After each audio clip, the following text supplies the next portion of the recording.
And here we go. Back to it. I'm gonna turn off the characters for now. I'm still working on these backgrounds. And there's the BG sketch. There we go. Time to zoom in on EN and all that stuff. I really need to get this done by Thursday, I think, is the anniversary, so I better skedoodle my noodle, all that stuff. I'm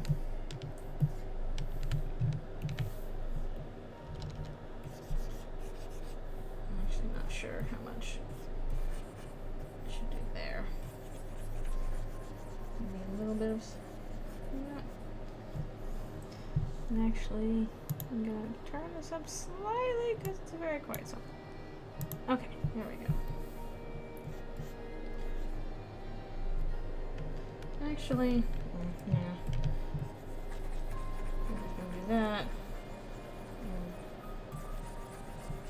Keep it kind of facing the same direction. Yeah, stop it.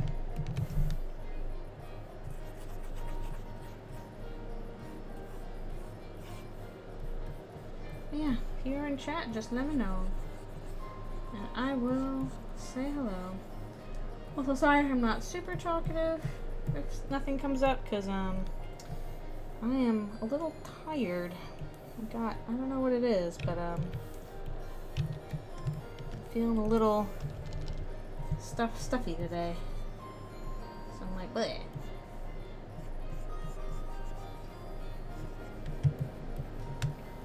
Just a little bit stuffy.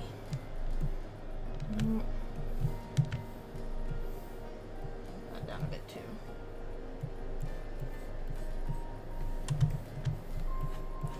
I was out playing with Alfies today, and at one point I was just like, oh, I'm so sleepy. Why am I so tired? It was ridiculous. I'm usually not that tired. I take my vitamins and everything.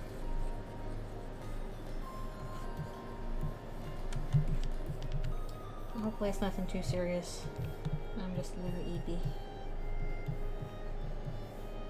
Hello, hello. Thank you for coming. Hope you have a good afternoon.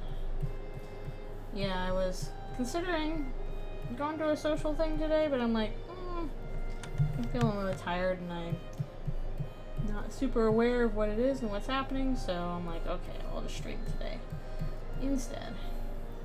We'll do social things another day. I still gotta do that Christmas tree back there. Oh, I forgot about that. No, time zones. Such an incredible power. Yeah, you're in like you're 9 hours ahead or so, aren't you? Like when my parents were in Germany last year, it was always difficult trying to contact them. So it's like, okay, we've got this narrow window of time in which we're both awake. And even when I went to visit them over Christmas, my sleep schedule was just a mess. I kept sleeping until noon, which I usually do not do. I'm usually up at 6 or 7 in the morning. So the fact that I was sleeping that late was unusual. Nobody ever woke me up too. They're just like, oh no, we just let you sleep. I'm like, okay. Yeah.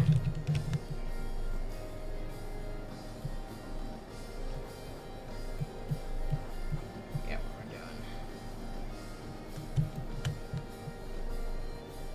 Man, who would have guessed a rotating Earth would make it hard to communicate with people? Again, it is pretty cool we can do that. Let's see. Oh.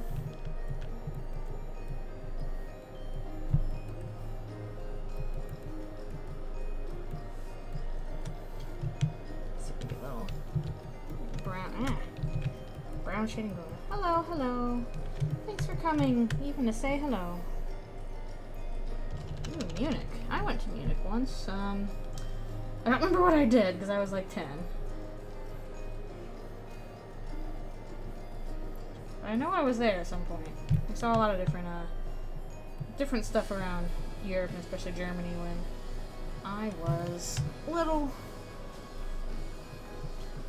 I don't remember what we specifically did in Munich. I'm sure that we saw some cathedrals at least. We saw a bunch of those. All the time. Like, we're gonna go visit this cathedral. Us little kids are like, it's boring. You know, you're 10 years old, you don't care.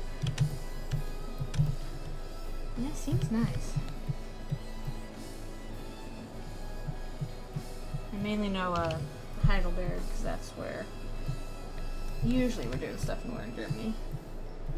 Which is also a very pretty city, but last time I was there, I was like, I forgot how much walking up hills this involves. My legs hurt. Ah. I didn't have a car.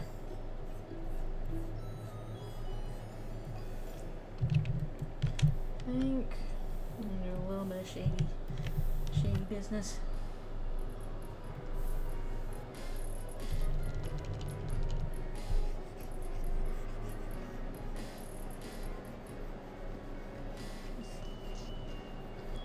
A little bit like that. I can't remember if there was a specific city in like Germany or Europe that I really liked. And there's Rothenburg, although that's a very touristy city, so of course, you know, little kid me is like, oh yay, I want to go to the torture museum, I want to go to, I want to get the schneeballs, even though they're not that good.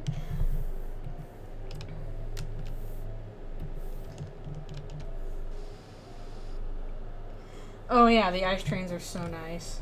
They're so fast. Super useful. That was useful just for getting around Europe in general. Like, I love the fact that you can just kind of hop on a train and a few hours later you're there in another country.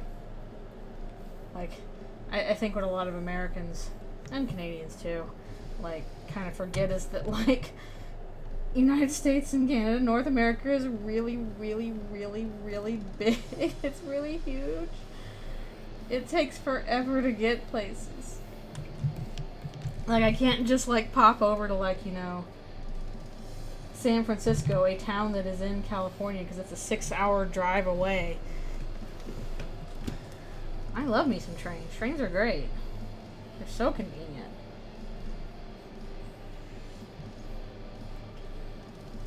America, get yourself some trains. Get them. Like, at the very least here in Canada, in Vancouver, there's a fairly decent public transit. Well, I think it's decent anyway. Some people are like, yeah, it's not that nice. I'm like, yeah, it is.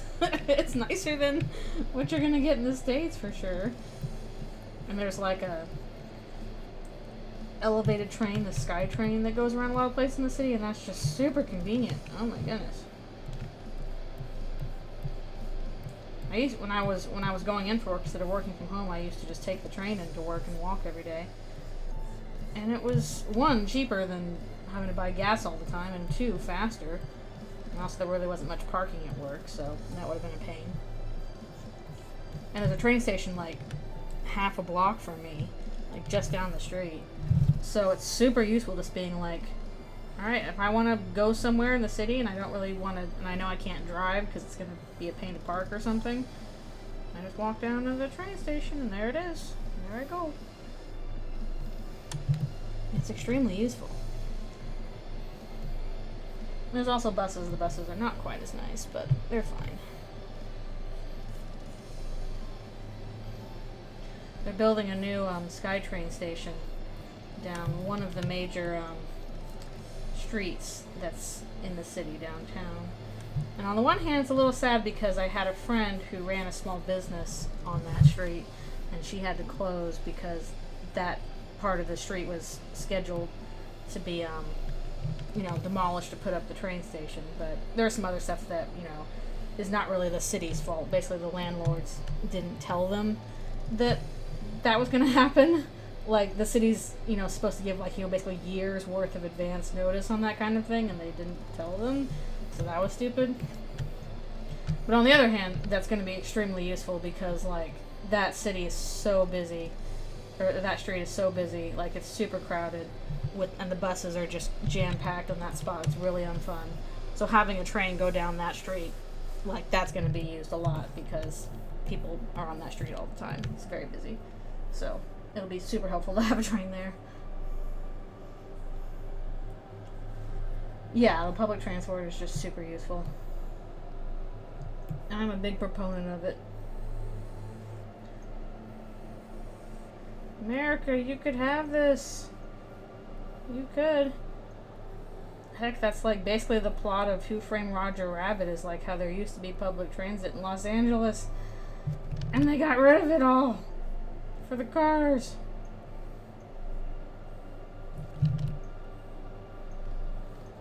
And it's like something like if you're raised in America, you don't really think about that much because you're like, oh, of course you don't go there. That's where the cars go.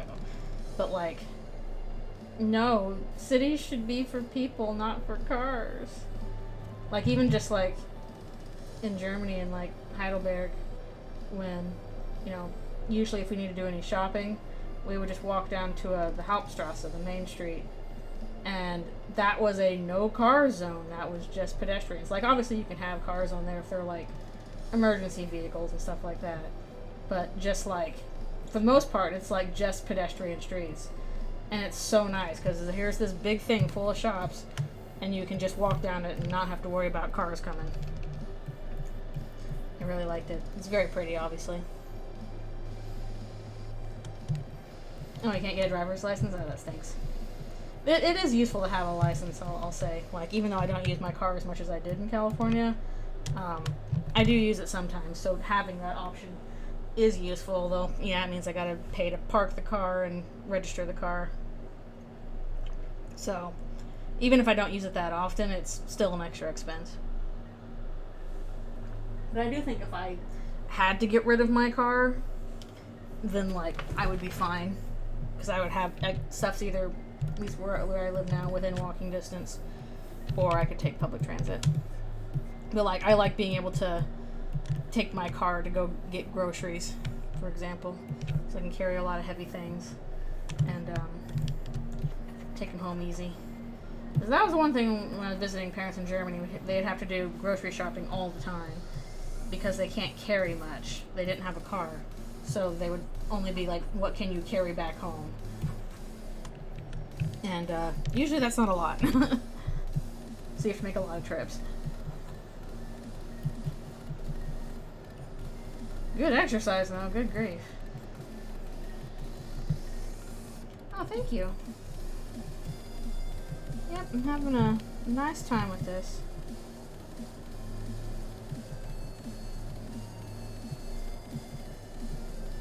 But it's just a little time consuming because all these little, like, background parts to do for it.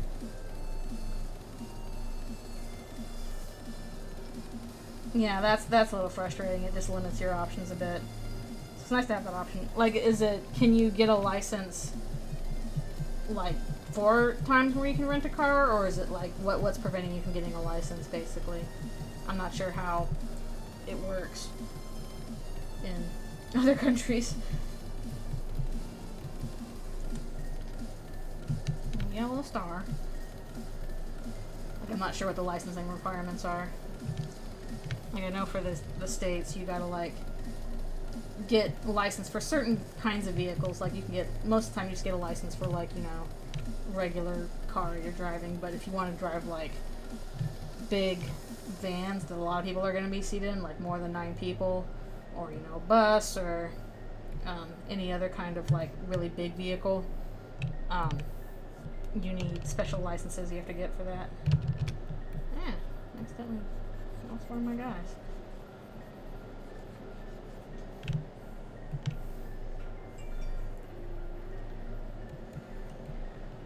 My Pokemon is battling hard and returned to me. Well, it was out for a while, so that's good.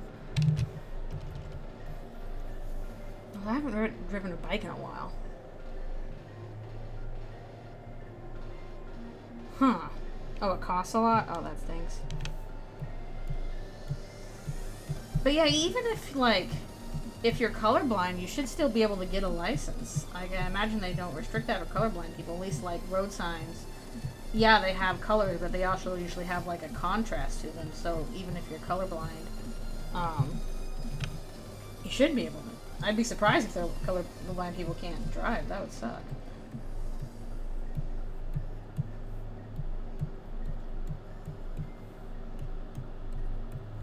That's why they separate out the stoplights, you know, red on the top, green on the bottom. All that stuff. Oh, that sucks. Yeah, that's really restrictive. That stinks.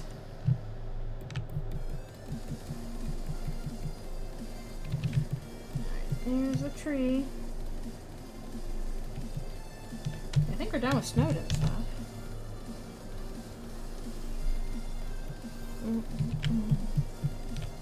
Where's the waterfall stuff?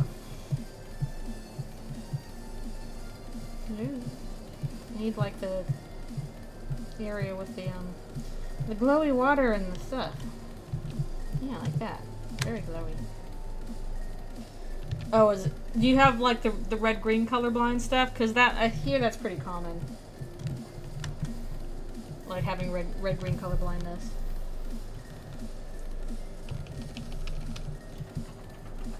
Yeah, isn't there like a very large percentage of like, I think it's more common in men than women, of like colorblindness and that kind of thing?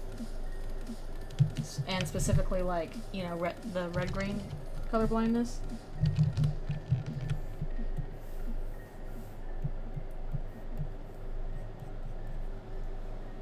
Huh. Interesting. I wonder which kind it is. Mostly with blue and purple? Huh. Okay. Interesting. So hard to differentiate, like, kinds of blues, I guess?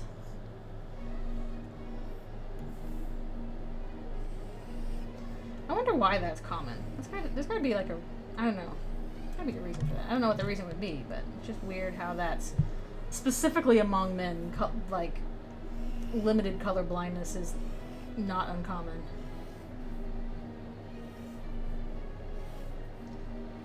It's weird. Why you do that, buddy?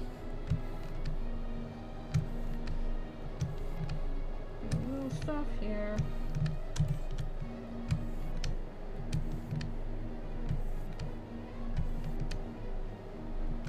And hello, thank you for coming.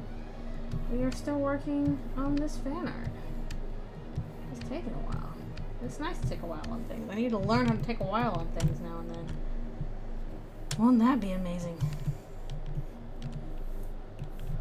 That little guy.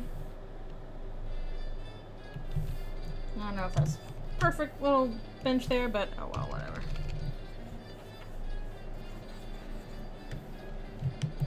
Close enough.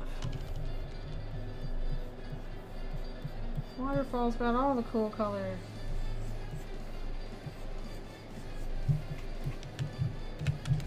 I will say I'm glad I'm not colorblind. I think I could do my job fine if I was colorblind, because you don't really use color for the kind of art that I do. But I like being able to see a lot of color. I like it. Okay, am I doing this? Is this waterfall going to be in the glowy water or the regular water? 'Cause there's different kinds of water here. So where is an echo flower? I guess I can do this guy.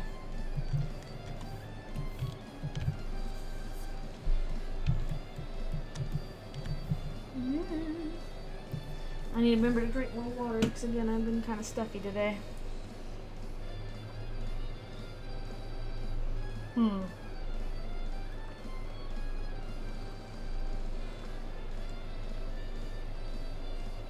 Huh. So it's kind of like the same thing of like male pattern baldness comes from the mother too. Like the genes for male pattern baldness are maternal. Which that's mean.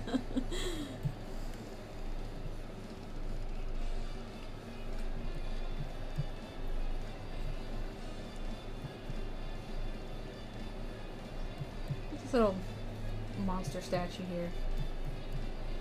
It's cute. So yeah, it sounds like the same thing as baldness, basically, which is also hereditary.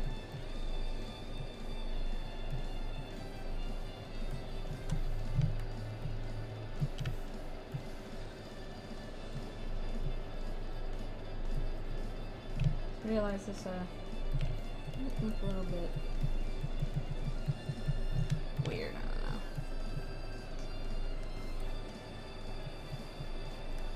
Yeah, I've heard about that with baldness. I hadn't heard about that with color blindness, though.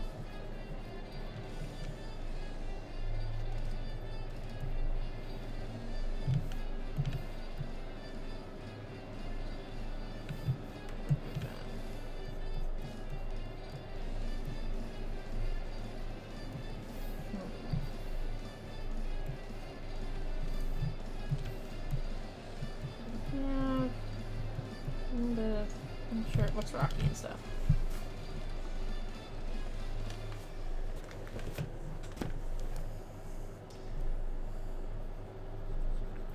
Yeah, that's a bit of a disadvantage if you've got chromosomes that one has to pick up the slack for the other. He also look like a big weasel. It's like my biology teacher looked like a walrus. It's like, gosh darn it, nature. I guess that if we'd have to have it like birds and lizards do, which is the reverse. I think that what is it? I think that's male birds and lizards have ZZ, and then female birds and lizards have ZW. So they're the ones with the slightly weaker genetic coding, or more susceptible to illness, I guess.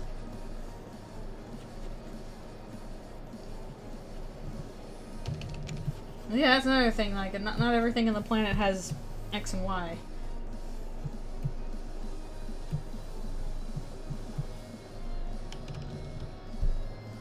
You don't have ZZ chromosomes. That sounds badass. Well, you gotta be a male lizard then.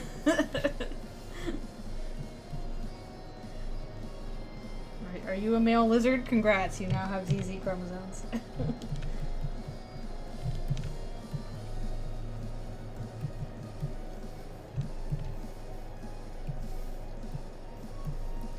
I feel like there's some other animals that have weird chromosome stuff too. I can't remember which one specifically.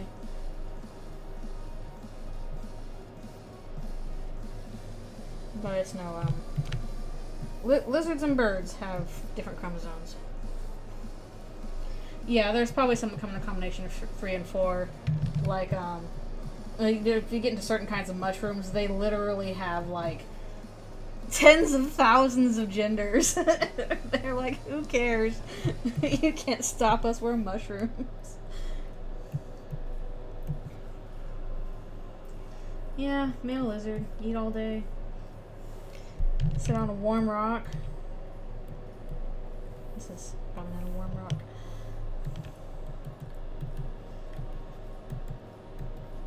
Puff your beard at ladies. Mushroom gender. Mushroom gender is crazy. They're like, we don't do gender around here. We're mushrooms. I just realized, man, the echo flowers don't actually have that much color variance to them.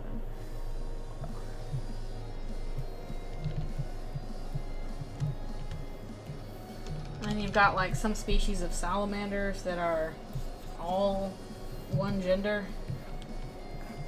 Like they're all female.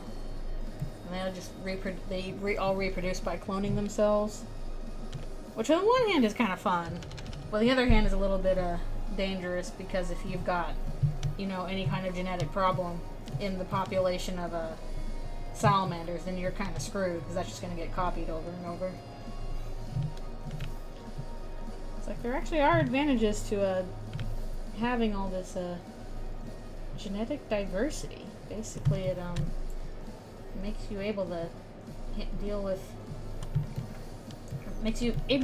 deal with disaster easier. Because if you've got somebody that's like, it got thick, and the other people can be like, it's okay, we're still badass. Oh, thanks so much! And thanks so much for coming to the stream! It is totally fine to lurk. Actually, maybe I should use the black. Yeah, slowly making progress on this. Also, I realize all these guys have 6 petals, and I have some of them with 5. Oh well, it's fine.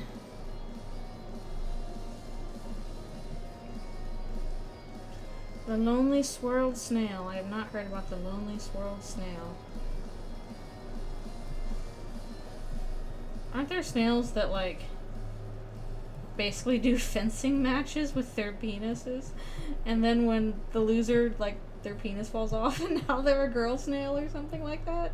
I could have sworn I heard something like that. Nature's very weird. Very weird.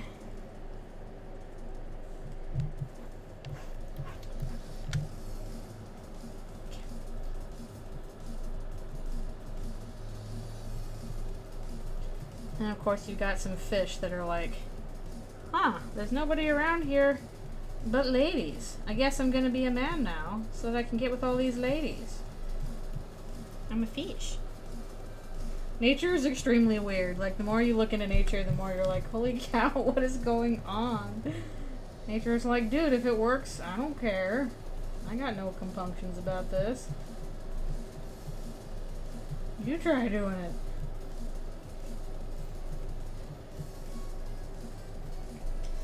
Okay. Yeah, I probably drew these echo flowers wrong, but that's okay. I need to figure out how I'm doing this water.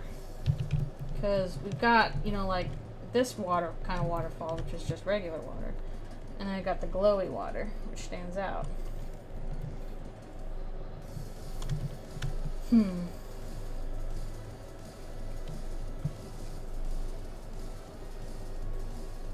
Aww. Poor snail.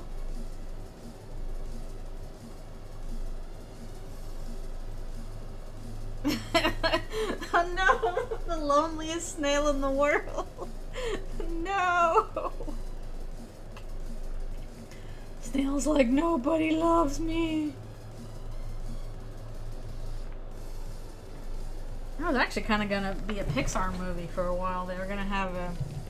This was a Pixar. No, it's not about snails specifically, but they were gonna have a Pixar movie about, like, this gecko that was the last of its kind. So, like, they had this, you know, lonely male gecko, and then finally, you know, he's just kind of, you know, he lives this nice life, just kind of chilling, you know, bachelor life, chilling in this science lab. You know, everybody takes care of him because he's the last of his kind. And then the scientists discover, like, a female gecko that's his species, and they're like, oh, we have to have these two mate, quick!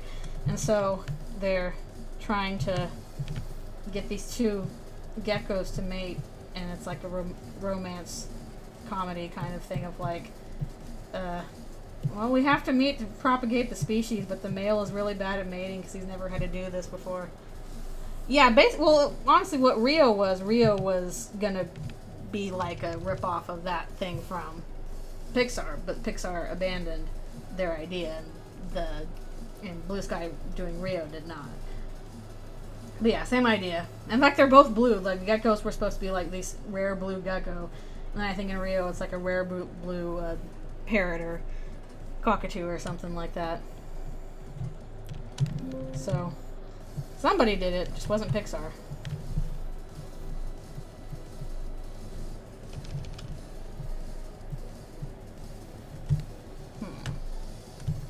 I feel like this needs to stand out a little bit more. Yeah, that was a movie Pixar was gonna do, and they decided not to. Which I guess the next thing that they're doing is like the kid who gets abducted by aliens, and they think that he's like Earth's leader, so now he has to act like Earth's leader. He's like 12 or 8 or something.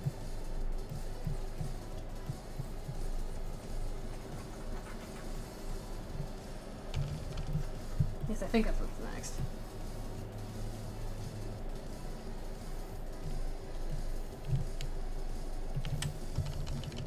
Oh, man. warm today. It feels like uncomfortably warm. Ugh. Not quite warm enough for the AC, just kind of bleggy. Bleh.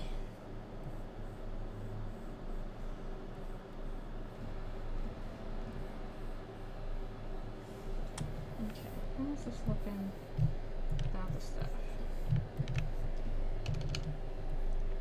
I actually haven't seen Rio. I know what it's about, but I haven't seen it. I probably could see it on Disney now, since Disney bought all the things.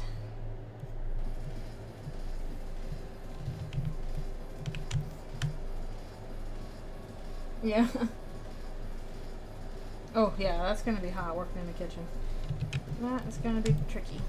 Okay, and the question is, do I want to do the glowy water, or do I want to do the regular water?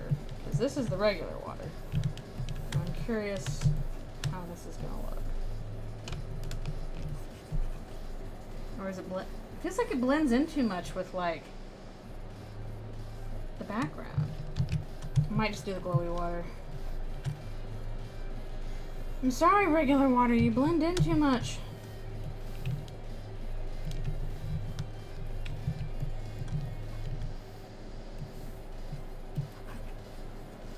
Yeah, the regular water, I think, is supposed to be against the black backdrop, so that it stands out. Yeah, I'm trying to drink my water. Drink my waters.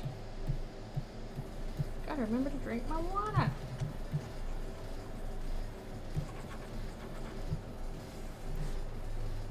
Yes, everybody drink water.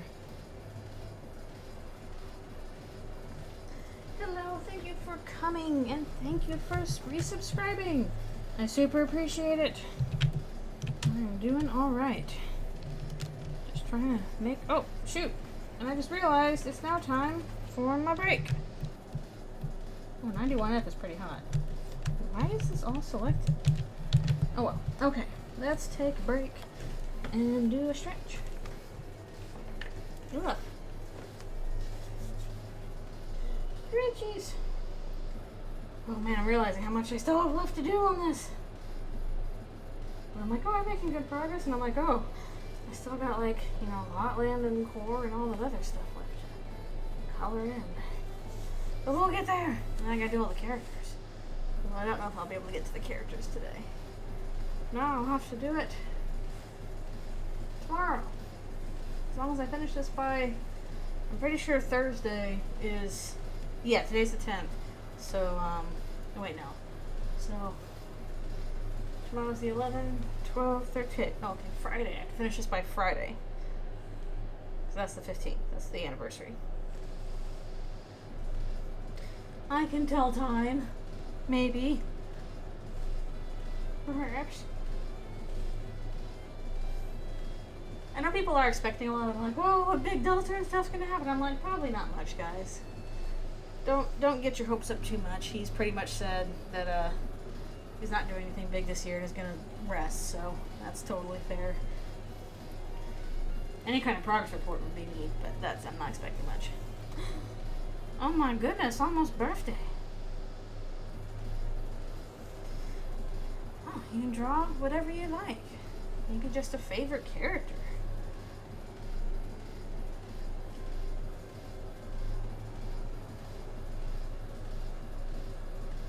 Whew.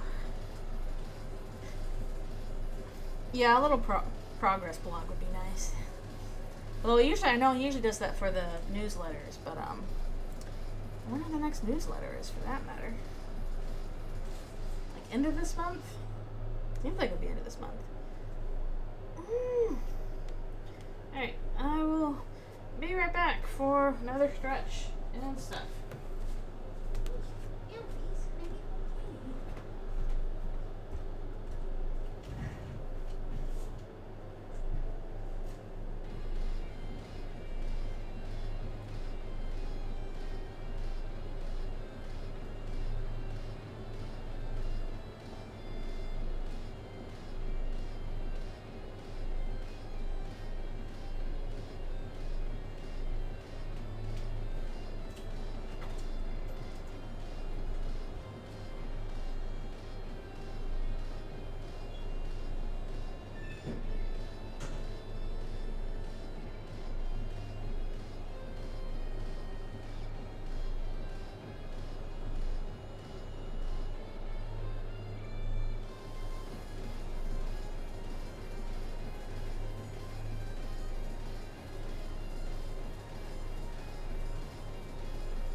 turn.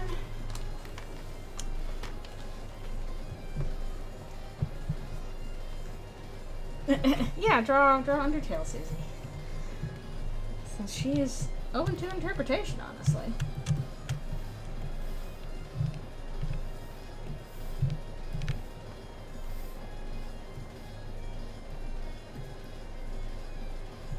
Well, my guess is she would be younger the same way that, Frisk is younger than Chris.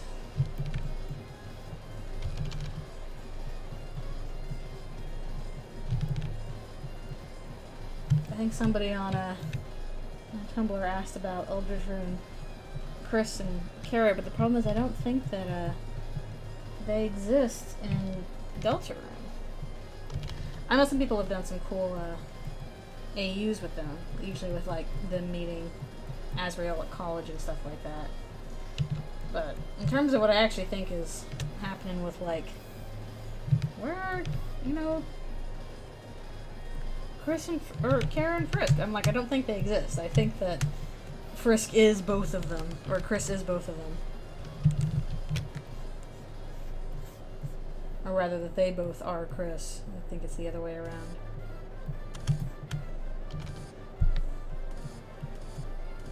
I do wonder how Undertale Susie is like.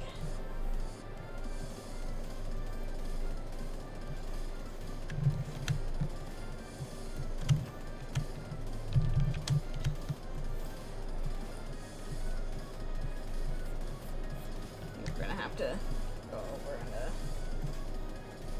do some stuff about that.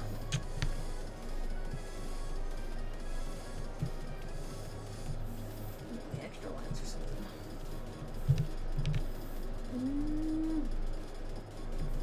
A little feathery.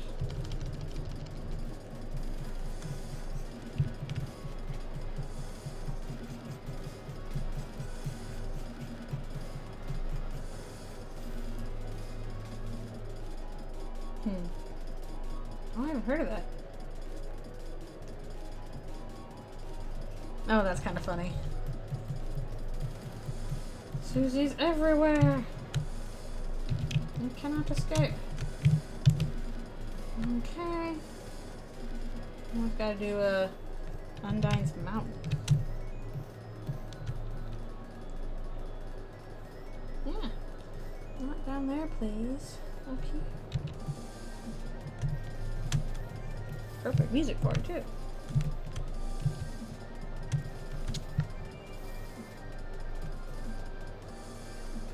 Yeah, that's very funny.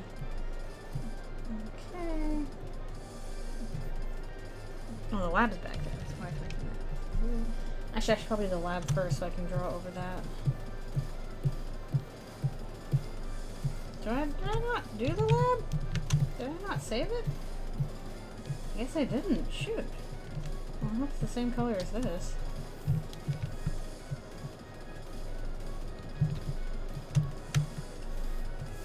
I hope so. I'm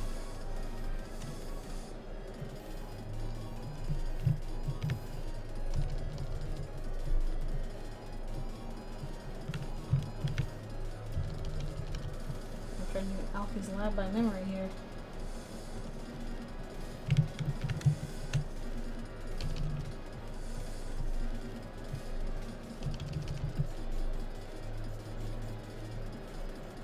Surprised I didn't save that one.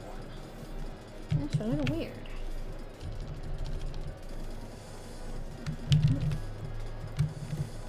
Yep.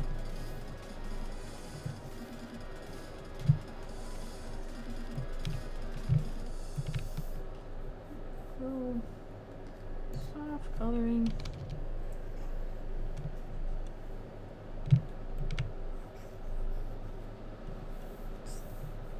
Some dimension there or something.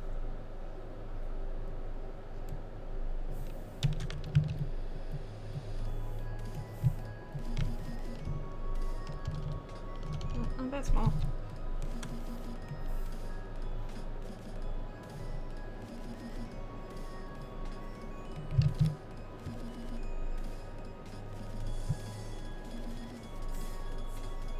Oh no.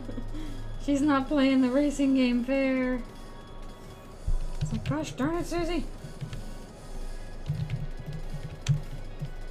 Undertale racing game when? Yeah, so Delta Kart.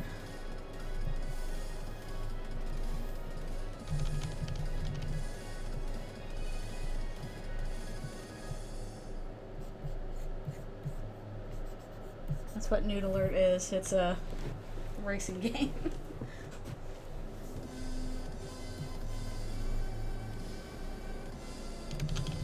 The power of Mean Girls will overturn your cart.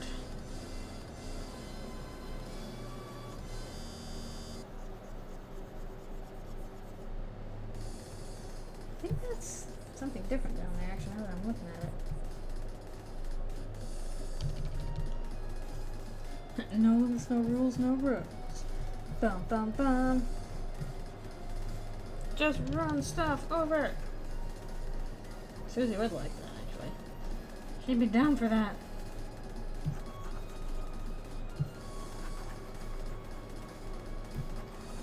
I feel like, that was supposed to be something else. There. Yeah, it is.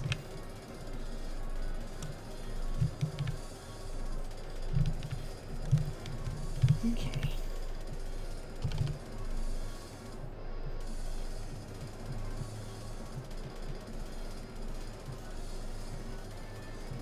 Like, I must stand at the bottom, top of this big, scary mountain.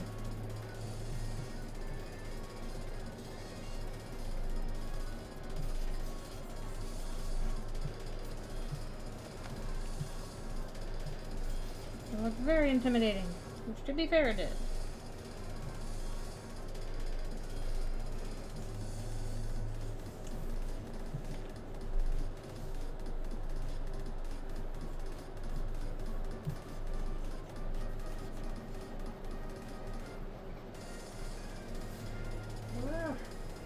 Water.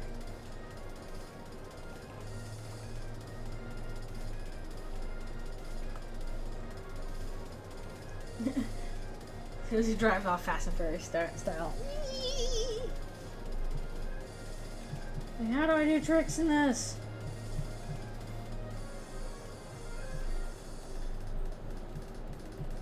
You can't do tricks yet, Susie. Yes, I can. Watch me.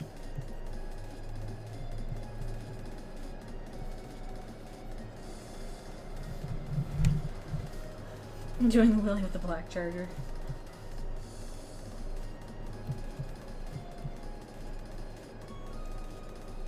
She wants to learn how to drive solely because she wants to look cool.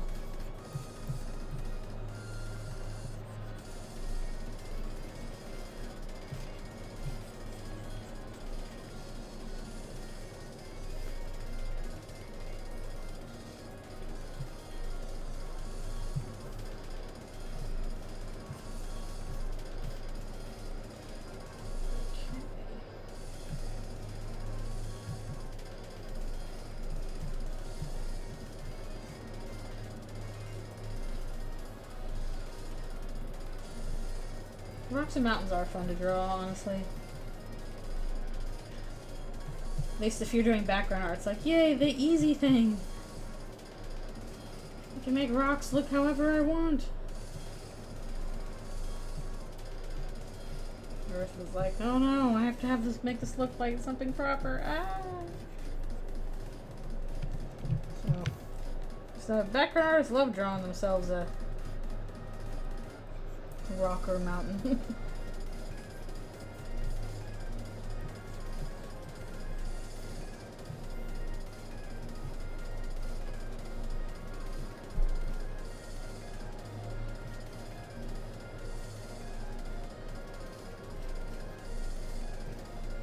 It's very rocky, like broken apart rock mountain.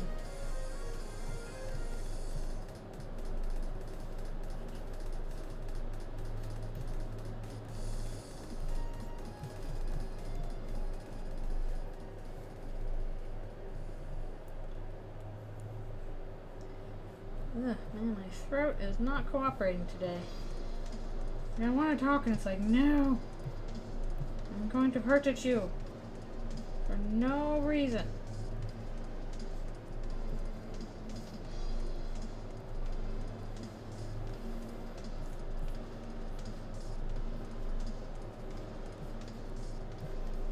That's probably why you drink a lot more water.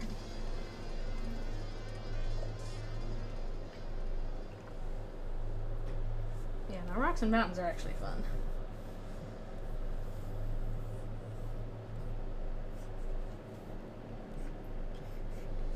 Do what you want.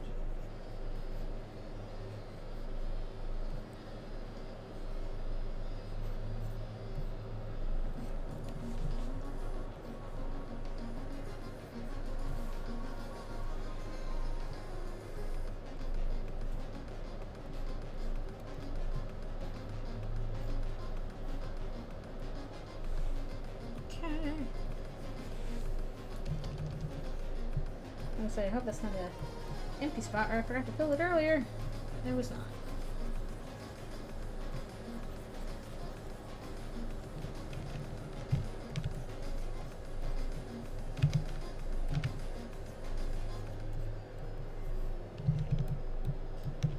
Okay.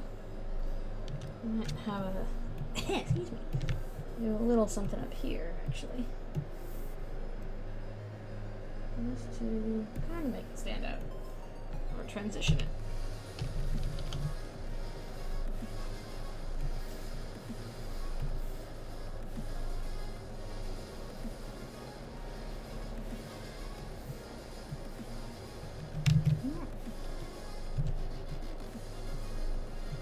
There we go.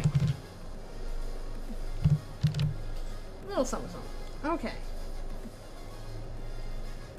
And, on to Hotland. Got all kinds of crazy stuff in it. Problem is I tried to save, like the movement panels, and they, are covering these in tiles for what they actually are supposed to be.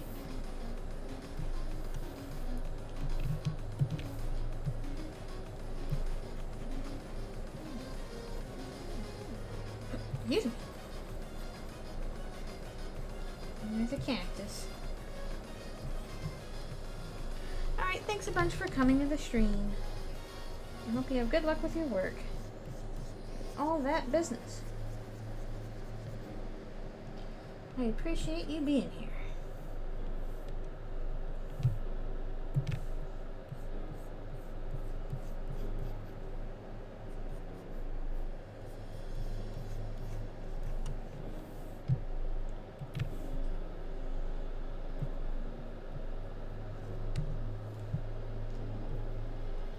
I'm wondering what would be the easiest way to do this kind of thing. Yeah.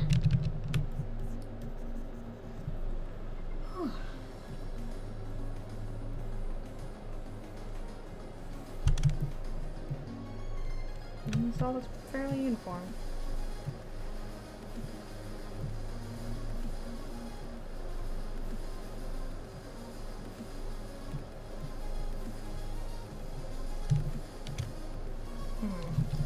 I thought I'd line that up a little better. Well, speaking of, do I have one of those? Yes, I do. Somehow I forgot that they have like these very dark red pipes. I forget that.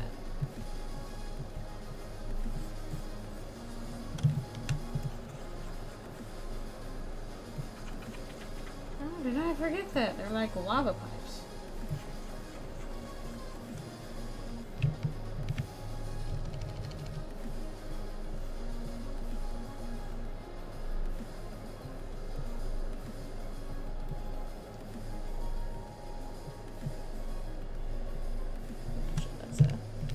This on top first.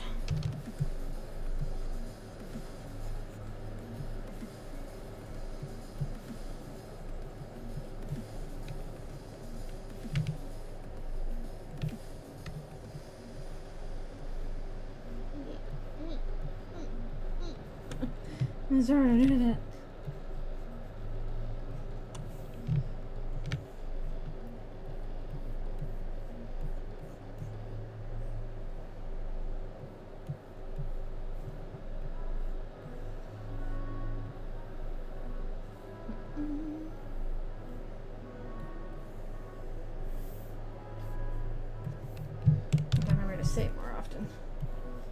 Because goodness knows, this program has a habit of being like, I'm not gonna work anymore, bye-bye.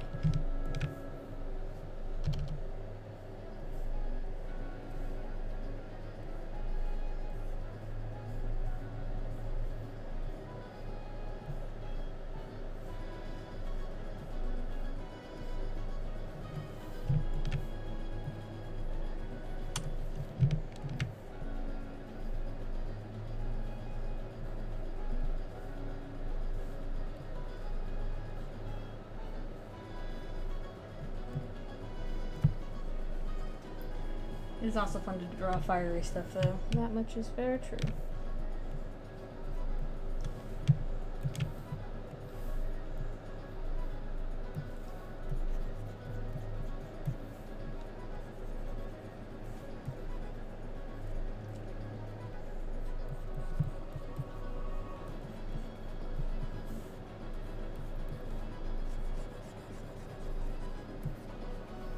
Either water stuff or fire stuff always has very fun colors to work with.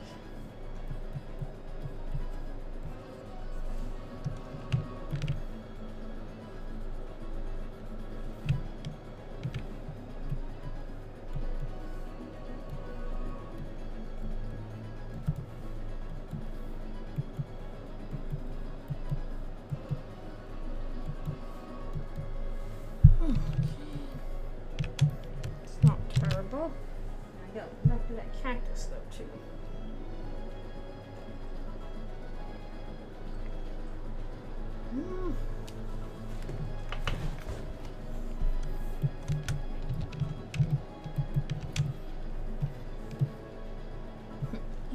Edge.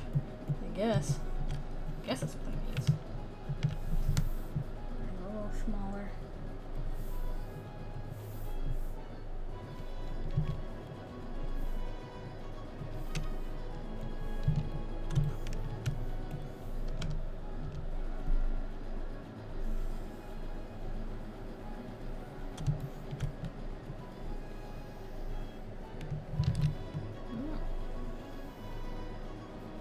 That's in the middle.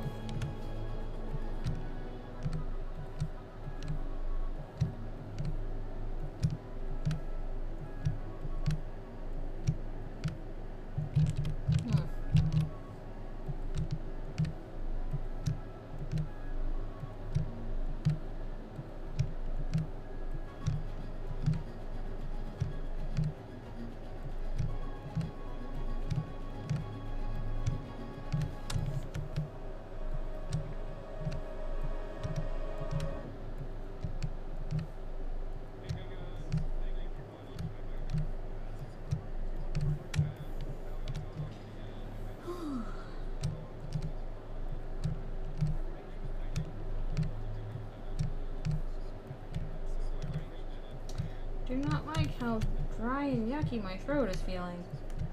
Body, no sickness for you. Not allowed. I don't want none of that. It's because it was very dry last night.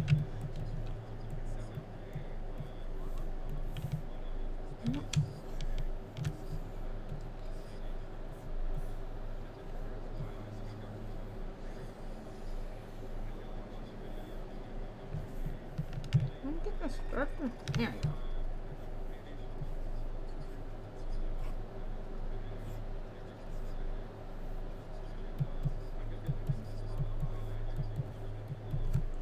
Who's talking so much?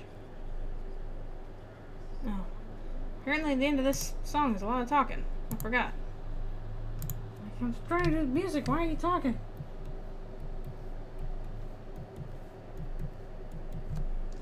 That's okay. Sometimes it happens. No, perfect song for this too. Okay. It's not too bad. I'm gonna do that guy too. And where's that cactus? Cactus! Where have you wandered off to? There it is. The most tsundere of plants.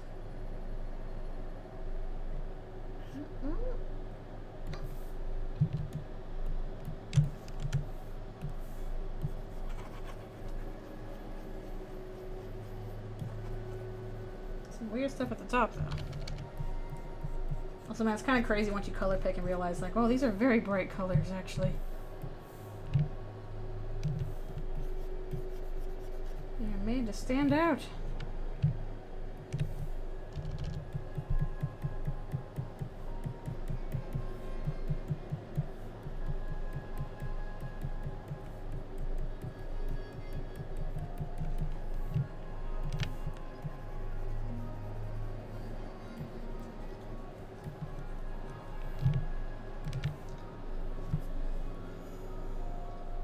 Oh no, I'm wearing sunglasses because I'm tired. That way you can't see my tired eyes.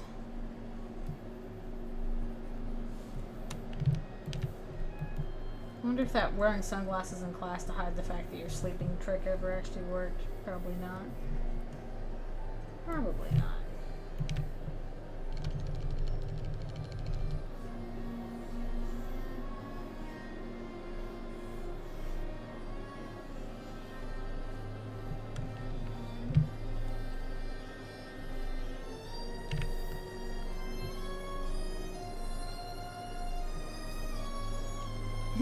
Just a bunch of tired me with sunglasses on.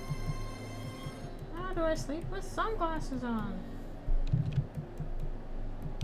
Cactus! Oh, it could be outlined more, but I don't care. Okay. Need to do a... I need to do... meditate on the big thing back there. I also really need to do this thing that lava is just pouring down for reasons. For reasons!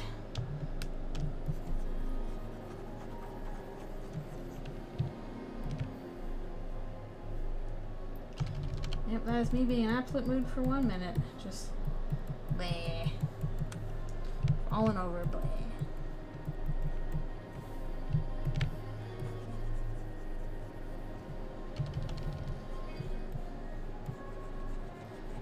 Whew.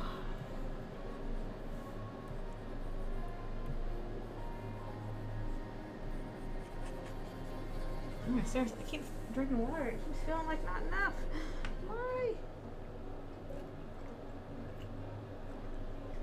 Water, save me.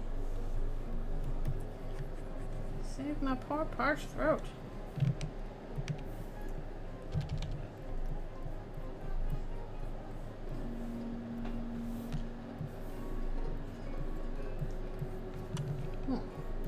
Nice little something in the middle there.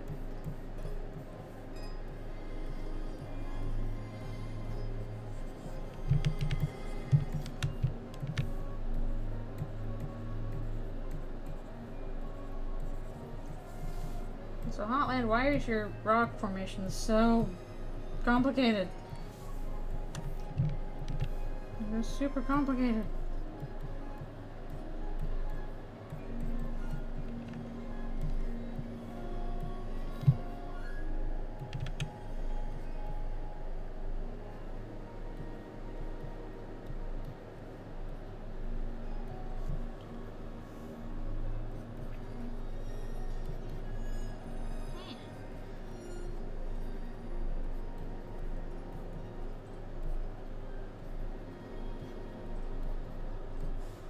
I really hope I'll be able to finish all the background stuff today. That'd be nice, but we still got so much left to go.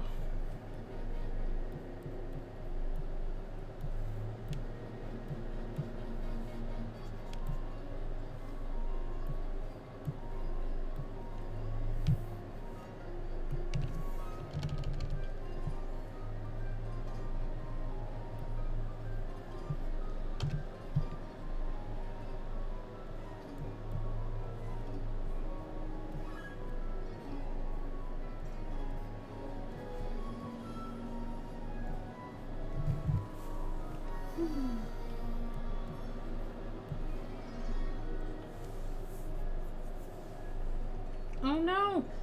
That's not good. You don't want wax melting onto your arm. I hate it when it's like hot enough that like your arm starts to stick to the Cintiq.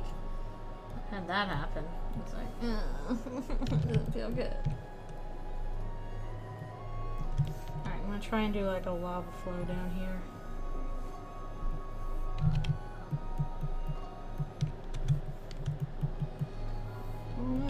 we have much in the way of lava to actually pull from.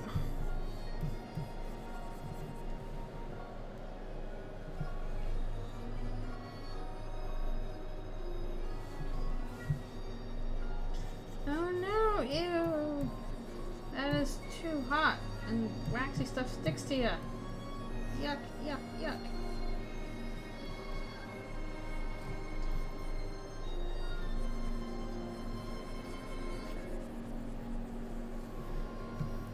Just trying to...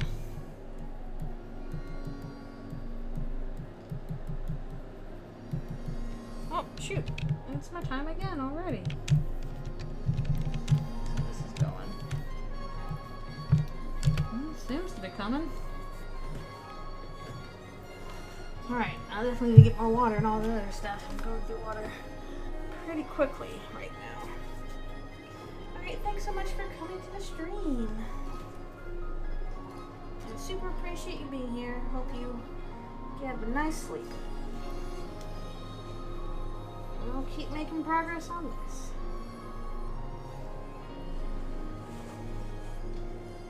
Little by a little. First a stretch. That's gotta happen.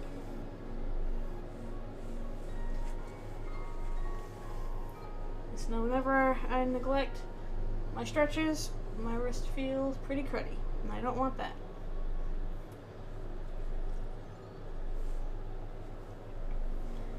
Whew.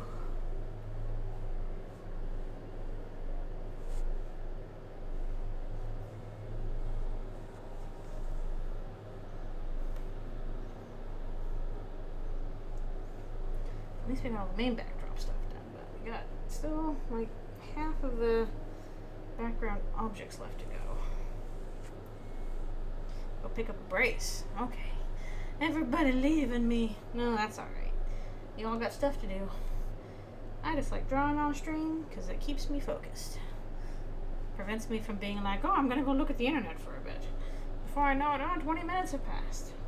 I could have done that drawing. So it's nice to do stuff on stream. And yeah, take care of your wrists and your hands and your arms and your necks and all your body parts that you need for making art. That's good, that's good. I'm glad they are a help. Okay, and I will be right back for a bit more water and stretch and other stuff.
Returning.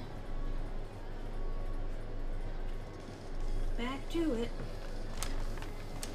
Oh man, I realized I was gonna give Alfie's a blueberry today, and I forgot. I'll give it to her for like dessert tonight then. She likes her some blueberries. She's very fond of those.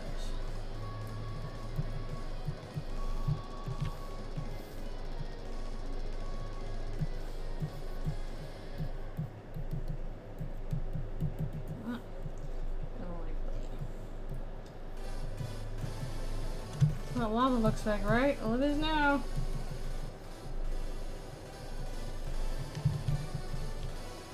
Oh, that looks lava-ish. Well, you probably shouldn't give the dog some fruit. Like, Alfie's is okay to have fruit, because that is a part of a lizard diet. But you should probably not give your dog that much fruit.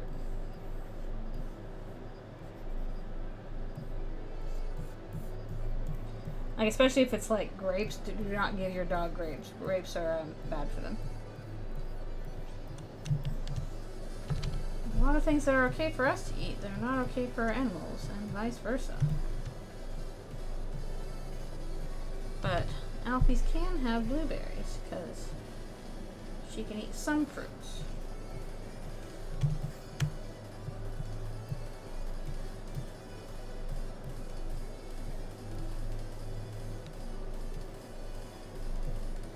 Like, I can give her a blueberry and strawberry and mango, and she can have some occasional banana. But like, she can't have any citrus fruits. Those are a no-go. Yeah, that's true. Dogs do like some squash fruits, squash vegetables, root vegetables, whatever family squashes are in. Pumpkin. Most animals do like pumpkin. Alfies can have pumpkin. Maybe it's a mouthfeel thing for him. He's like, I don't like the mouthfeel. Yeah, pumpkin seems to be one of those, like, good for everyone foods. I'm not sure. I'm trying to think of what animals, like, probably can't have pumpkin. I'm not sure what those are. Okay.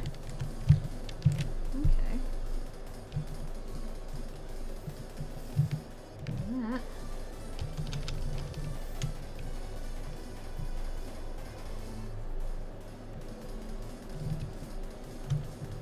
Huh. Broccoli stems.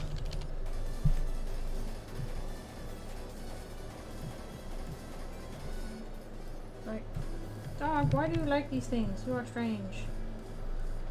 You are a strange one.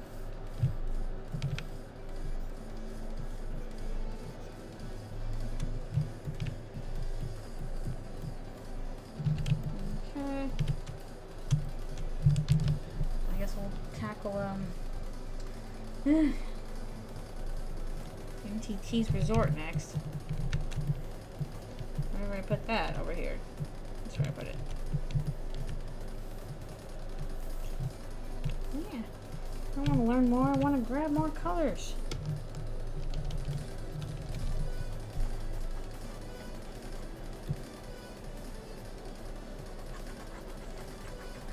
Now there's a dumpster back there too.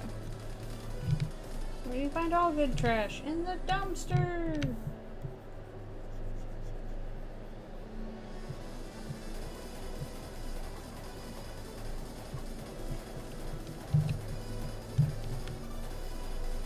Hello, hello, thank you for coming. I'm slowly yet surely making some progress on these backgrounds.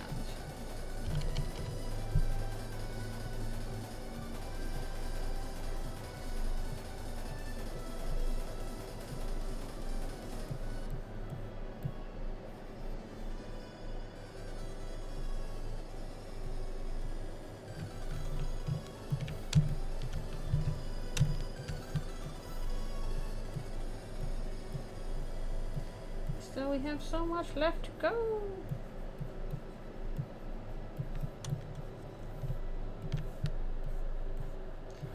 Also, if I sound a little scraggly, it's because my throat is off today, so I'm drinking a lot of water.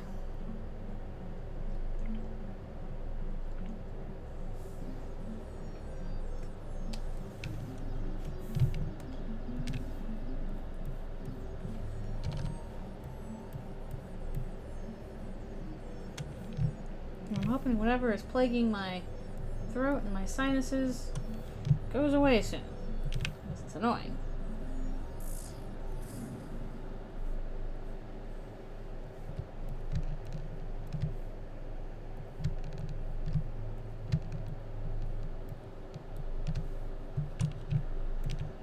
Me too. It's very frustrating.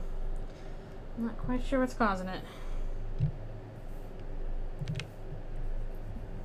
I hope it's not me actually getting sick, and I hope it's just feeling a little dehydrated or something like that.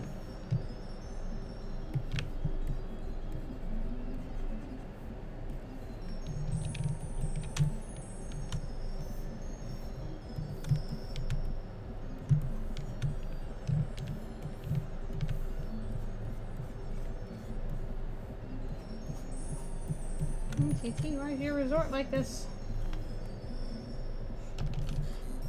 I did have a fan on last night because it was hot. I also had my dehumidifier on last night for Alfie, so that might have dried out my nose too much. It is certainly a possibility.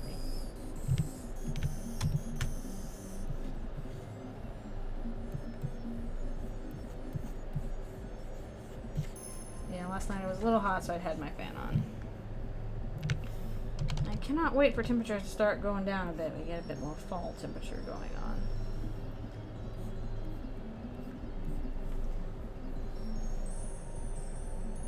And I like summer temperatures, but I also don't like feeling all dried out.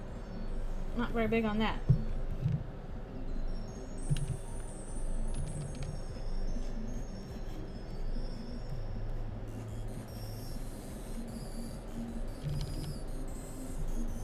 Yeah, it's quite possible the fan on last night did me in. I didn't sleep super well either.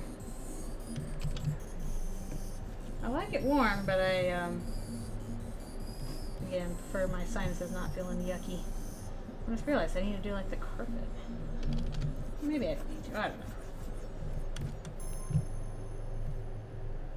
I don't know.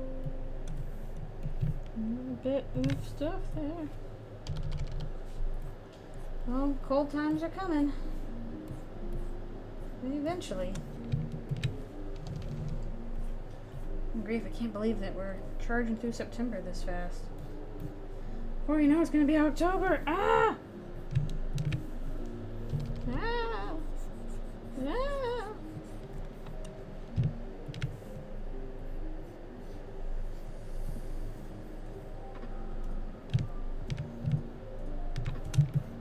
There's a big N there for Metatron.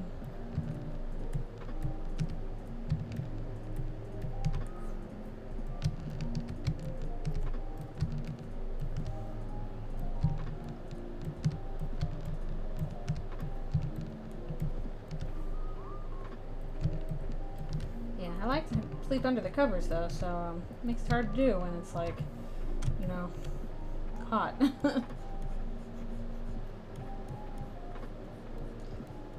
I just make myself uncomfy.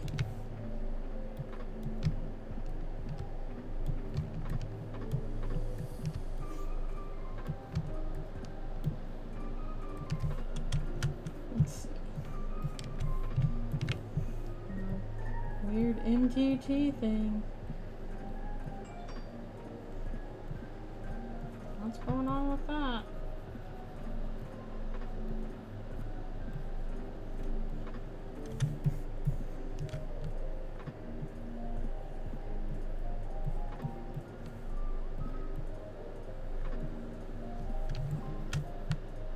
Why do your T's curl in opposite directions, MTT? Why do they do that? Why do they do that?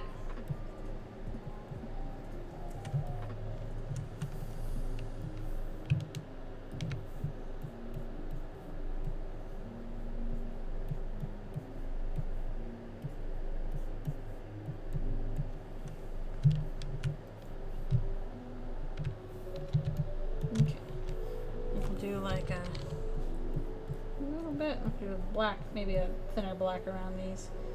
Because these are kind of all over the place.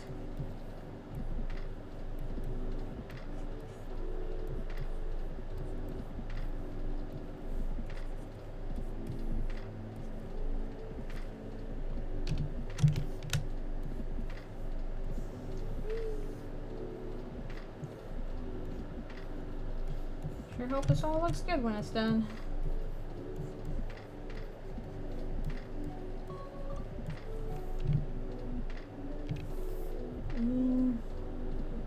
Pop back up here for these.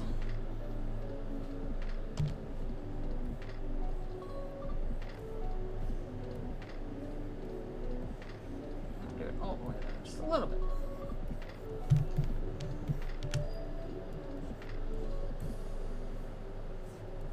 I got some purple up in there.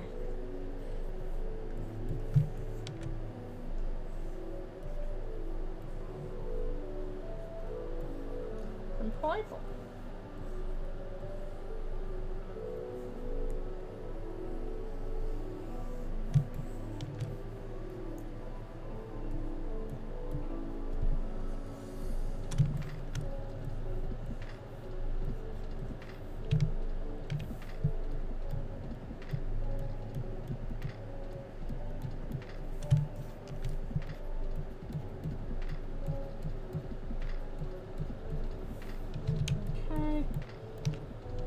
I gotta do the overhang part. Oh no! Actually, I kind of wonder which would be easier to do. Probably do it like this. Easier. Not you. You're too large.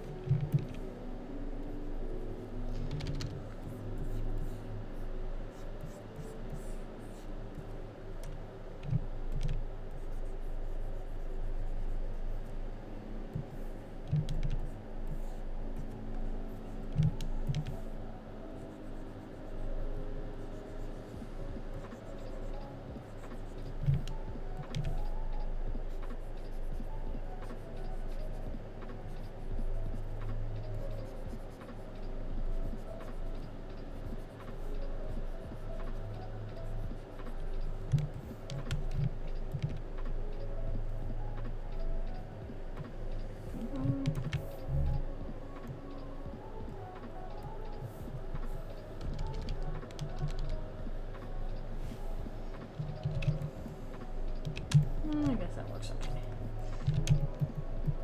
Do I have the roof of the thing is the question.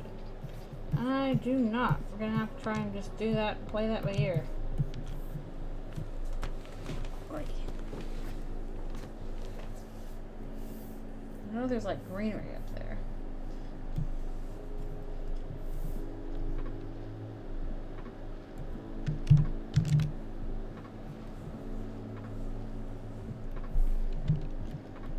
Yeah, not too much, please.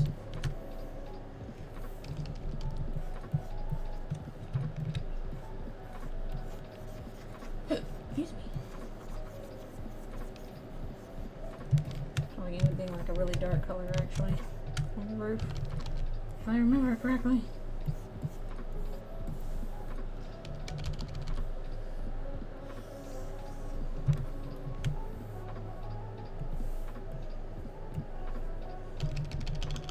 That helped contrast it anyway.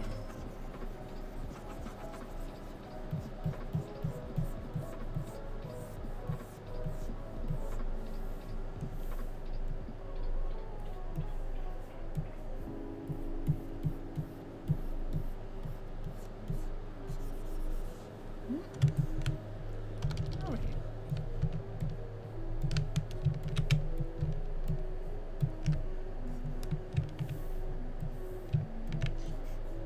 I like this brush, but it has trouble with corners. Unfortunately.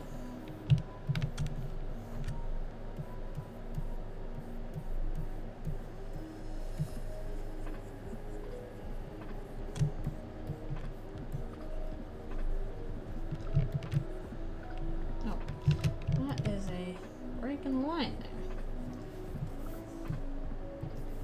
Big break in the line.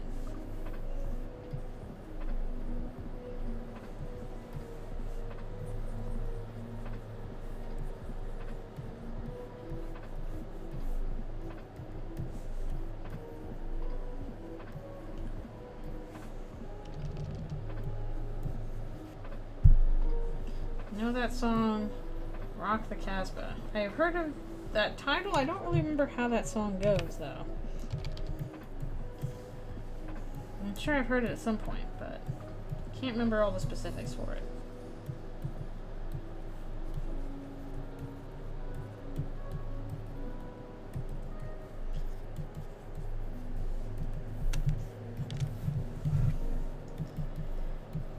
But the title sounds familiar.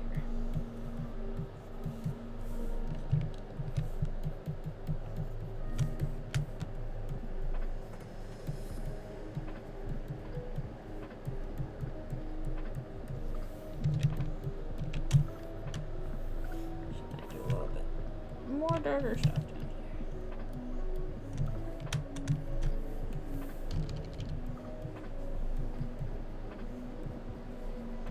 Just kind of, I'll pop that. Everybody go blue.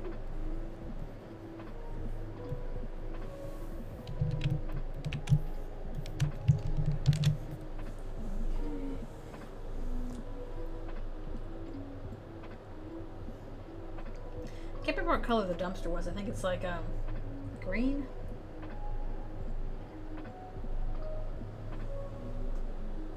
If I recall correctly.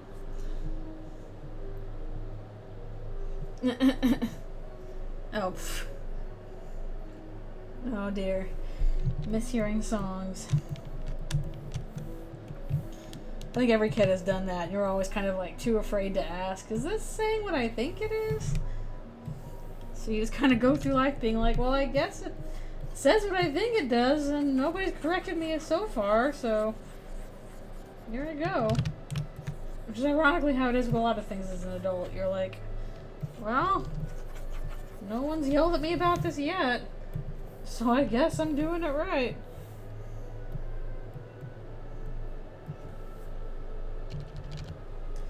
I don't know, I can't remember hearing that song. I'm pretty sure I heard the title before I ever heard the song. If I have heard it.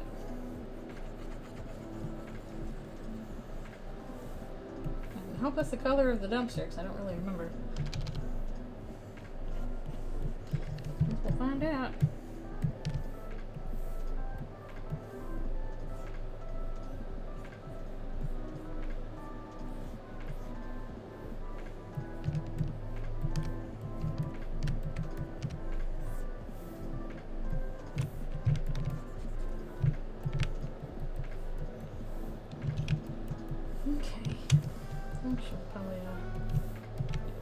Stressing around that.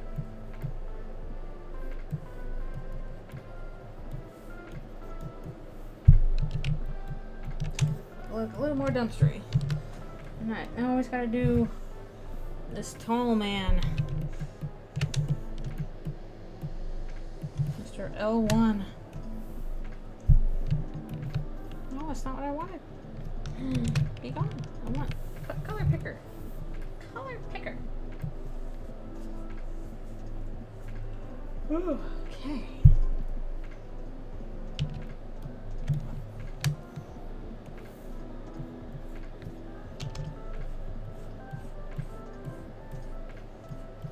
I might color pick this whole guy too, because I think he's gonna bump into the restaurant too much otherwise.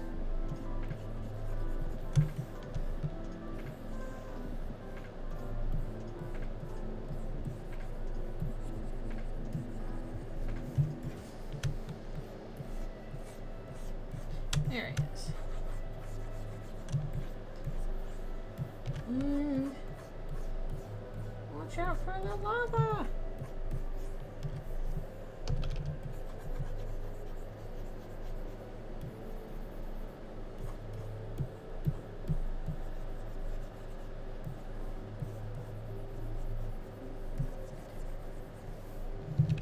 These are very strange elevators. It's like, well, we won't know if this is a monster elevator unless we have horns on it.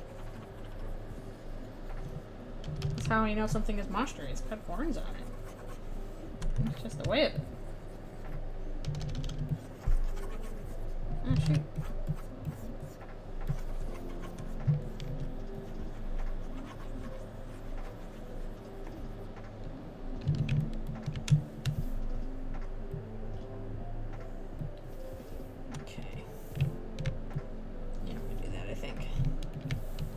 Whereas I forgot his monster ears in the monster elevator. Oh, thank you. I'm glad you like it. I really enjoyed working on it.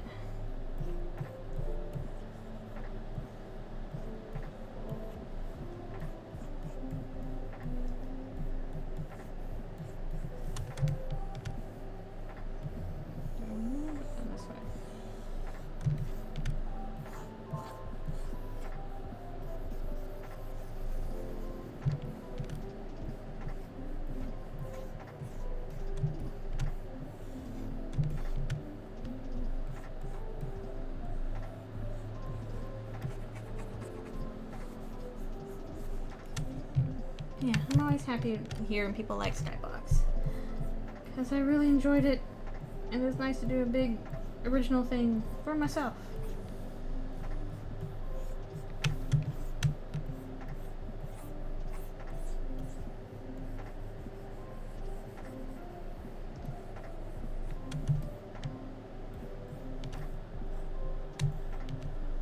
I'm gonna do that L1 there. Oh, color.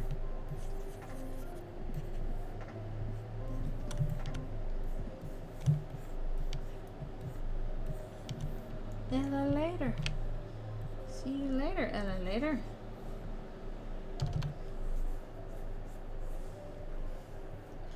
Yeah, all kinds of cool mythical creatures you can do. They're for everybody. For everybody.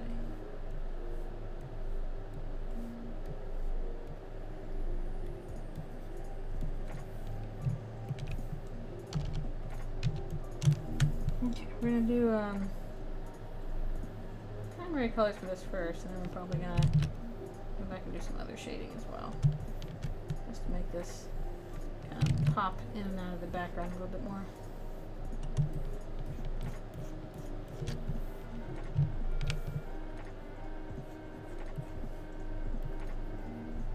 Oh, one. This probably actually should probably be like R1 or something.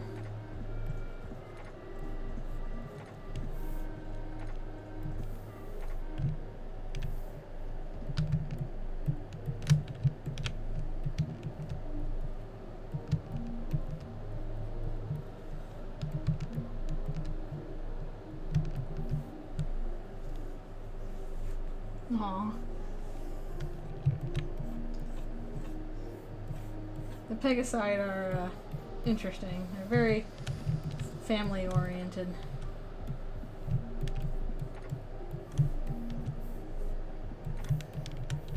Do little buttons. Pretty sure these doors are the same color when closed. At least I hope so. I hope so. Well, this thing has all the places. It doesn't quite have them. Some moving sprites are not the same.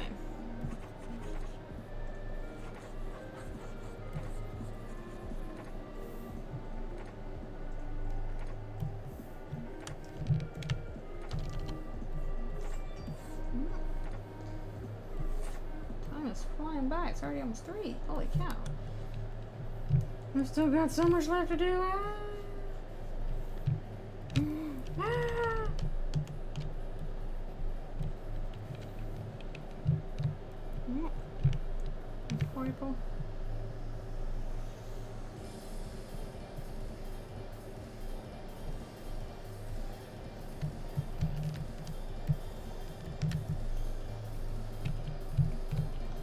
Pressing the wrong hotkey. I personally would like to join like a Zal side. They look like they have fun.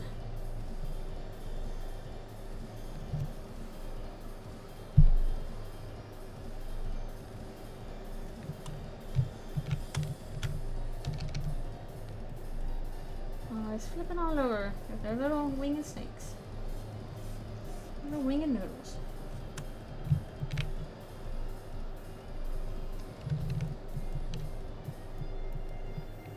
That looks okay.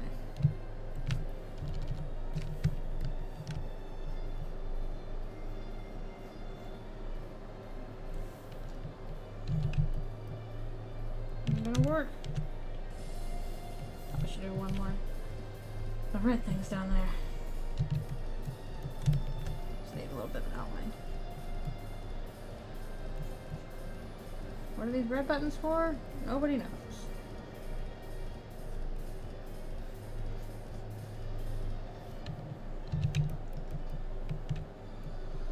Okay. We're almost done with Hotland, so that's good.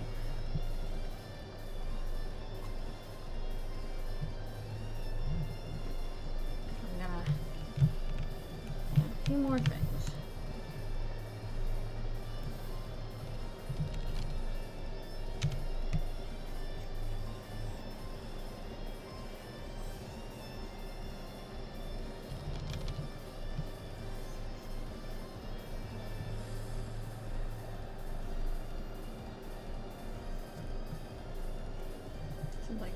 Blend into the background a little bit more. Yellow here. Maybe not. Maybe on the edges like here.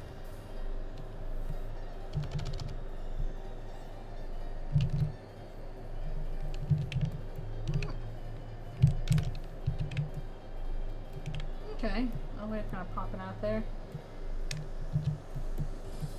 Oh, there's some edges on here. Shoot, we gotta clean those up. That's not right. Not right at all. Just gonna use my regular brush for this. This is probably a result of me. Yeah.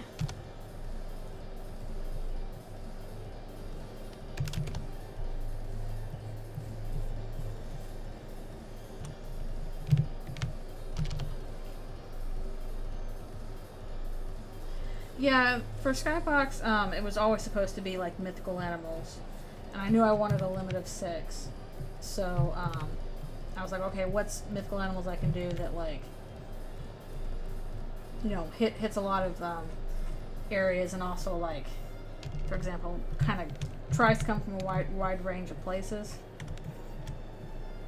So, no regular animals, they're all mythical animals.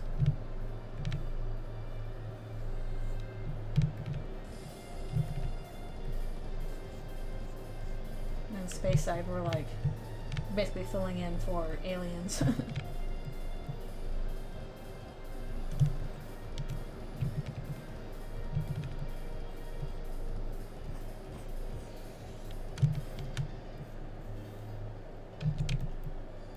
Okay, I think we got, oh shoot, just in time for me to take a stretch break. Oh, we got all that left to go though. Still more to do.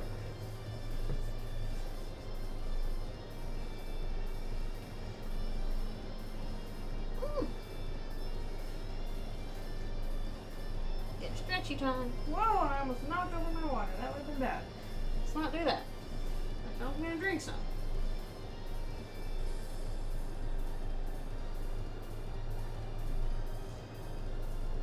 Space they are cool. They're very out there. Definitely the most different of the ciders. Okay. Stretchy.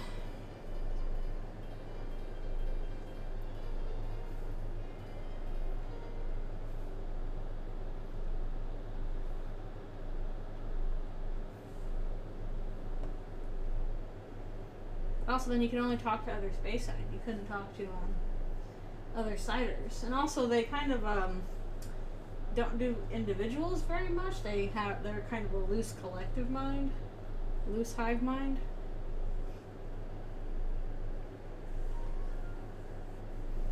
So that might be a little bit different.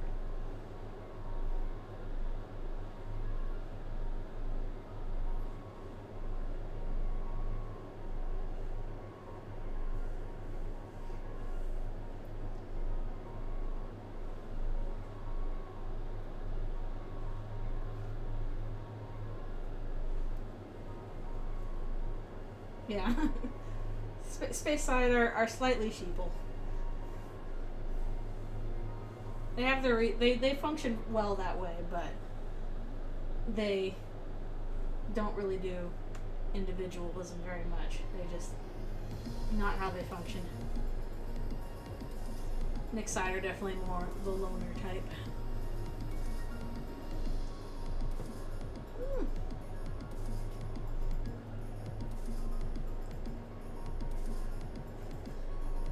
I've worked out all these like family setups for each of the ciders.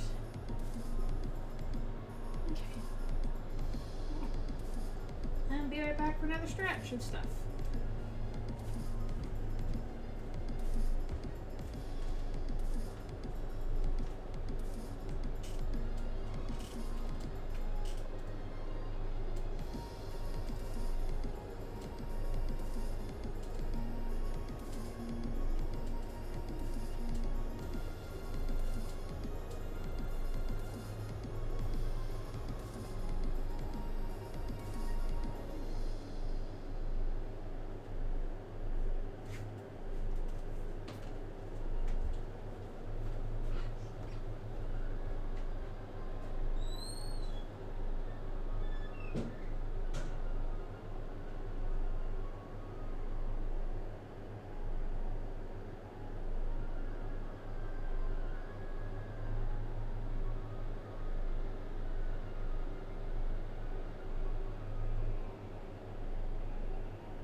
Return. Alright, now we're on to core stuff. Let me see here. Let me see. Can't find it. Yeah, I think it was just kind of a these basic walls going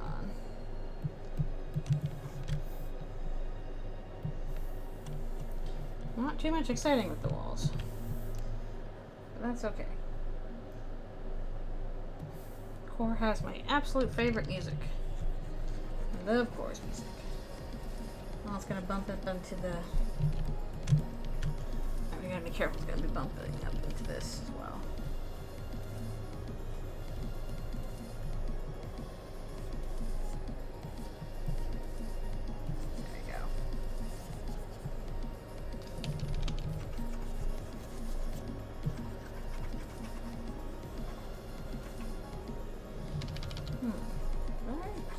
Fill that in? I hope so.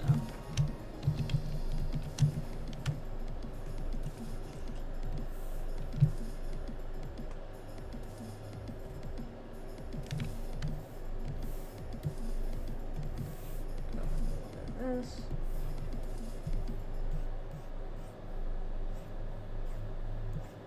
Neat, neat.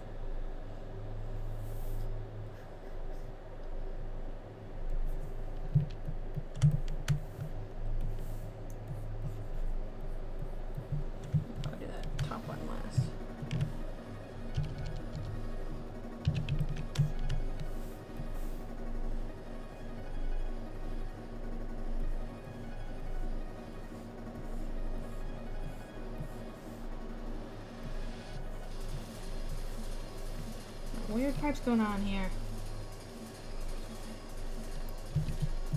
I'd like to see fan fiction about the space side.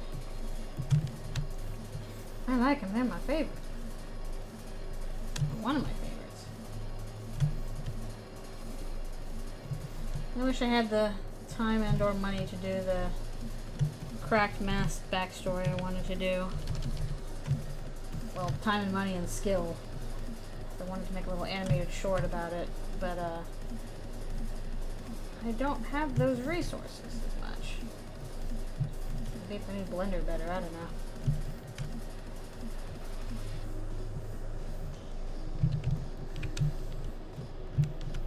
But I sadly do not. So I haven't been able to ever do a little backstory for Cracked Mast. Sadly.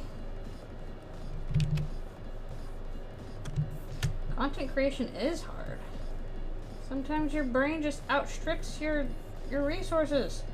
And you're like, gosh, darn it, brain. Why would you do this to me?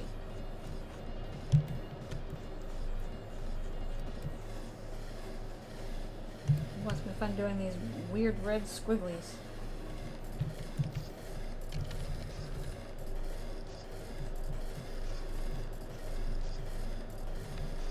Actually, it's probably like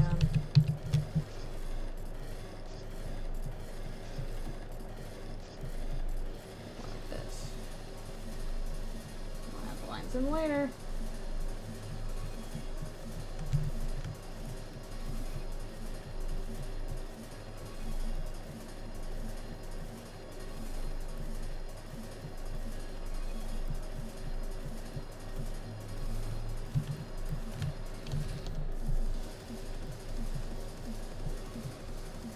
Yeah, if I did anything for Cracked Mast, it would be like I want to do like a full little animated short, and yeah, I don't have the tools and time and resources to do that.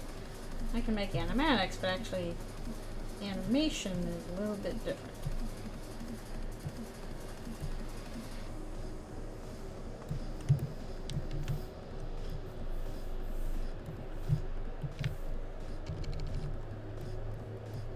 At least the kind of animation I would want to do. You can do a lot of animation different ways. In fact, they're making it a little easier now because Procreate's doing an animation program for like $20, which is really cool. I'm really tempted to just like, even though I don't really draw on my iPad because I like having all this extra space on my Cintiq, I'm tempted to download this to give it a shot just because it looks like it would be a nice thing to have. A $20 animation program? That's pretty good. No subscription fees, even better.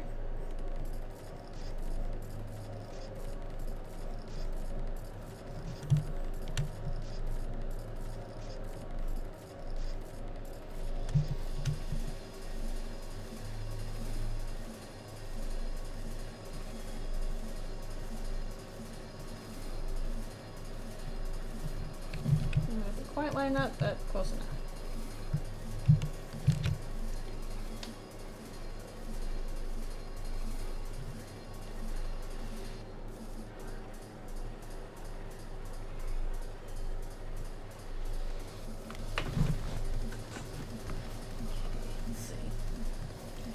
Do these weird little dooblies on the wall. Yeah, even if you only use it a little bit, like $20 for a full program is a steal, especially nowadays. So,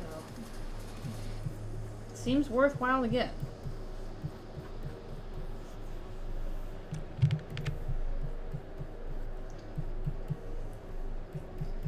Wonder how the UI is on that, if it's a simple setup or how it's gonna look. Like even just like a basic 2D animation thing.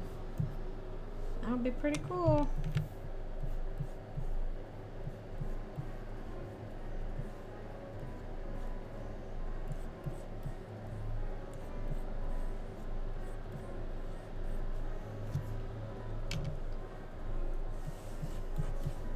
Yeah, I tried using Procreate on my iPad.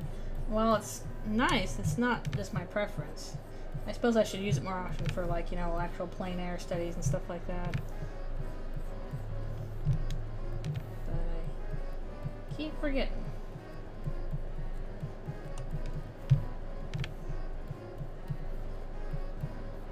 I'm not even sure what these things are supposed to be, but they're here. Yay!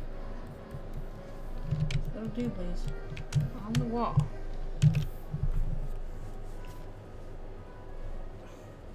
3D modeling? Well, that's kind of nuts. I thought it'd be like a 2D program. That's a lot to offer all at once. Because I know Blender already kind of does that.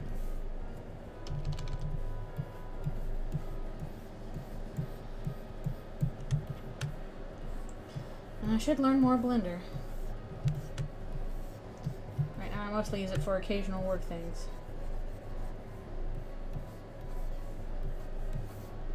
Yeah.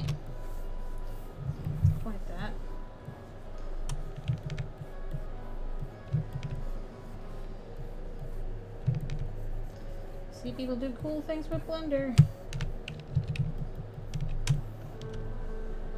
Okay. Put that wall down. There's a bridge. A bridge!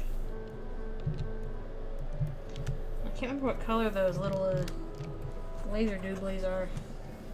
I'll have to work that out.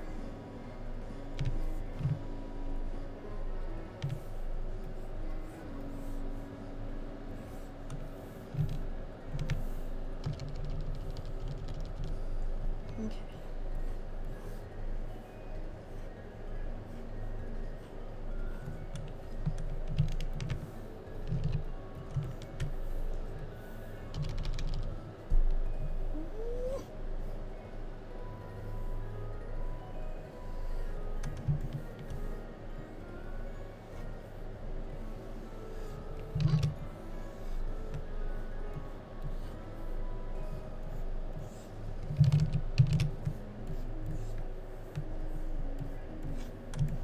It was like these kind of weird little sci-fi floors. Okay. Yeah. We got those little orbs. You have to be shooting red and orange and blue lasers down.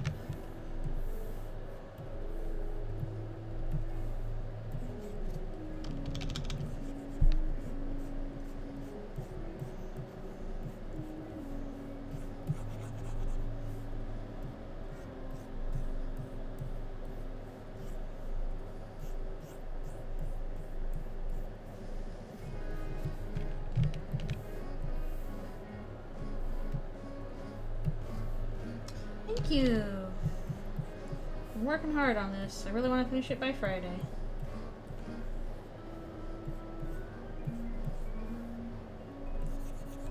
But there's still a lot left to go.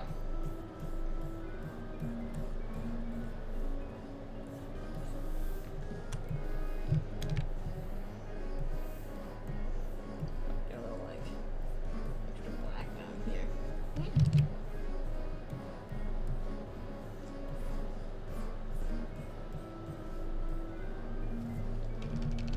Yes, it's for the anniversary. Like, I gotta do an anniversary thing, especially since I barely do any Undertale art anymore. Let's spend some time on something. Okay, do laser. Laser! Laser!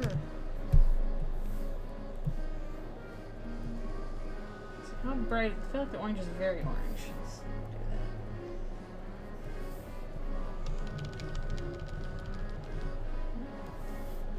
What's going on? Hello? Oh, there. That's a problem.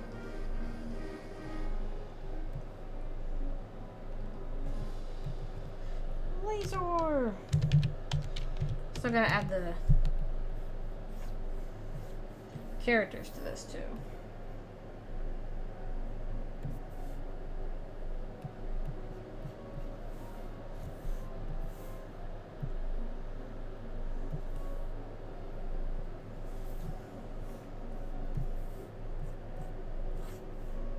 Yeah, lasers.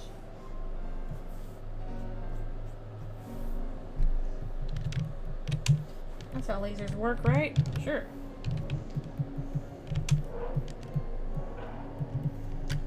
Event. I wonder if I can switch up that part a little bit.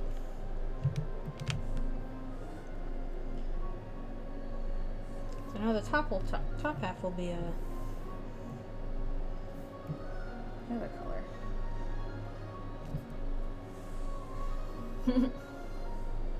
Very new language. Duolingo, what are you doing?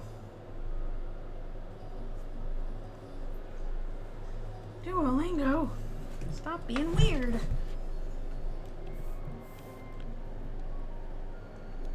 Man, everybody uses that nowadays. Even when my mom was preparing to go back to Germany for the year, like she already knew German, but she'd forgotten a lot of it, so she was kind of like relearning German again using Duolingo. So a lot of people use Duolingo.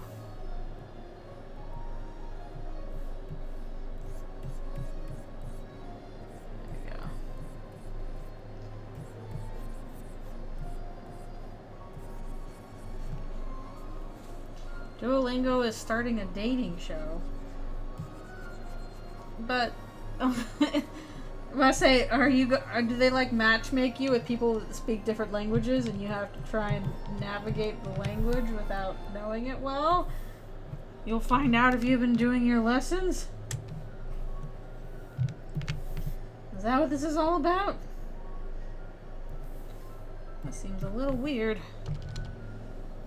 Little peacock. Yeah, okay, it's a Tower of Babel style dating show, I guess.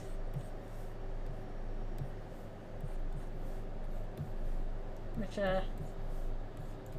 that's, well, I don't know so much dating, it's just like friendship. I feel like it'd be really hard to start dating after, like, not really knowing somebody's language either. I don't know, just a thought.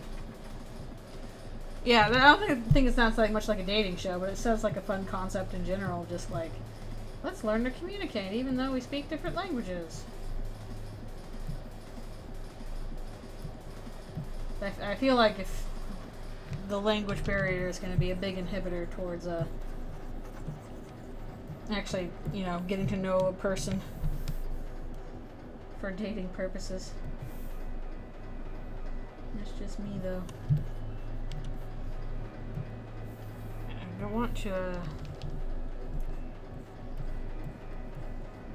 an outline here.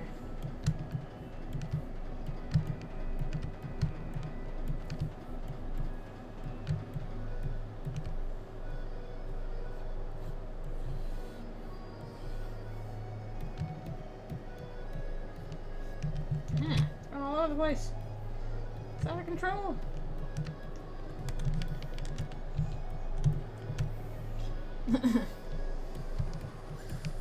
Yeah, but I say some gestures that are considered okay in some countries are not in others.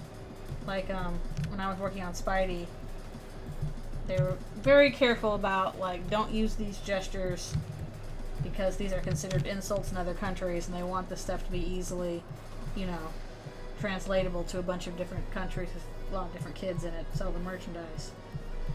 Like I think thumbs up, that was one you couldn't do.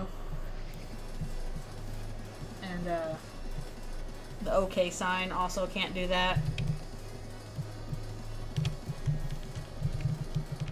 It's also like when you look at a lot of cartoons nowadays, there's not really English written around the place. Like, you know, you might have a sign outside that normally would be written in English, or like on a store. They don't have that anymore. They just kind of have like either a picture of something that shows what the store is, or just like general blocky things that might suggest text. But not actual text, because they're like, well, if we have it in English, then if we're going to air it in French, then we have to, you know, redesign this background with the French words for it, and then do that for everybody. So to save time, they just you just don't write anything in English outside. Just does not happen.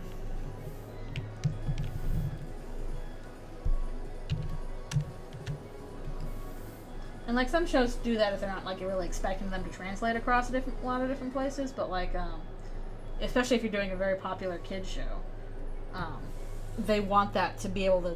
They want to be able to sell that to other countries easily. So you do not write anything in English.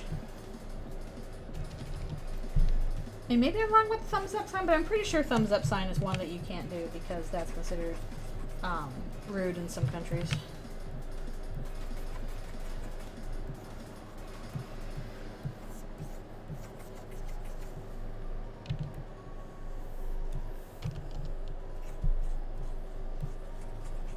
be as broad and appealing as you can be.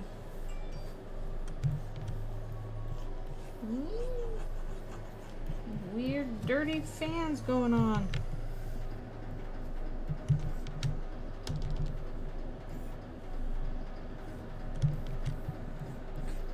Yeah, I might be wrong about the thumbs up sign, but I'm pretty sure thumbs up sign is not allowed.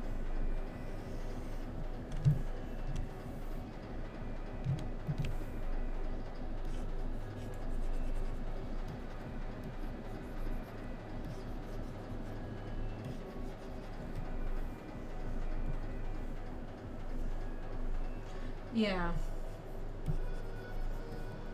Trying to remember like which ones we were given the okay on that are like universally positive. In terms of, you know, what you can have kids doing to show, hey, we're excited, we did it, we're happy. You know, fist pumps I think are okay, like a high five or something like that might be alright.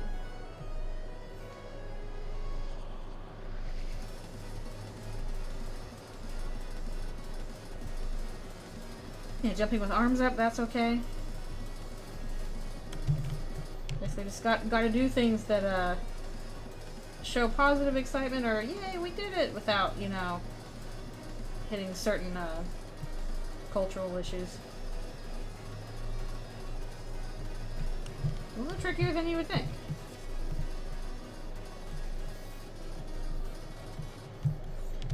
Really reveals that all your cultural biases and how you have to think about, like, okay, can I actually do this or not?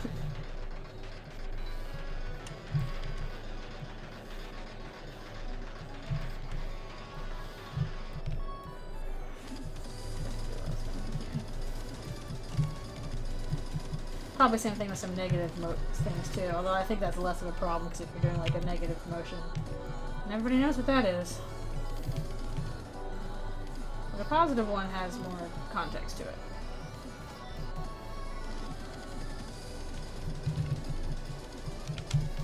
Okay.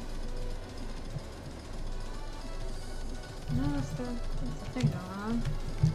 Okay, I really gotta look up the True Lab big determination machine thing. True Lab determination extractor. Google images. Okay, it's like red in color. Gotta do that. It is like a very purplish red. Thanks a bunch. I'm glad you like it. I'm working on this for the anniversary later this week. Also, the thing on that's much higher than I thought it was.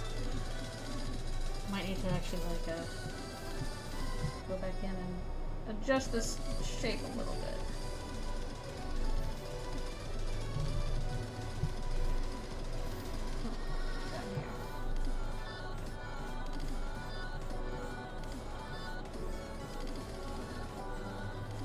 Very split down the middle.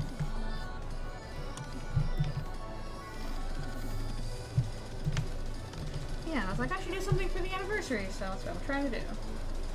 And I still need to add the characters to this, but I'm doing all the backgrounds first. It turns out that's taken a while. So that's what we're working on.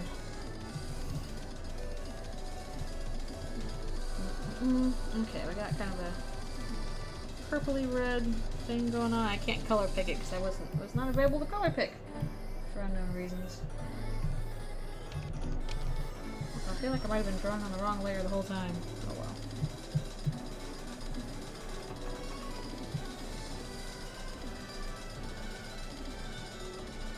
Oh no, Chaos World. Yeah, I missed a lot of the anniversaries. I think I did something for the third and the fourth. No, I did something for the second and the third anniversaries. And then I skipped like fourth, fifth, and sixth. And then this year I was like, oh yeah, I did something for the seventh, so I did something for that. And apparently I missed something down here. Like that. So now I'm doing something for the 8th.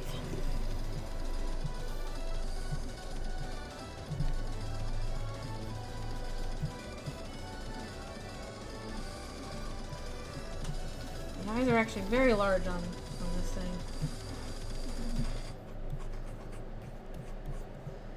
This funky little guy. Why do you look like that, Determination Extractor? Why do you look like that? Undertale's going into 2nd grade. And can you imagine when Undertale will be old enough to graduate high school and drink? That's gonna be weird.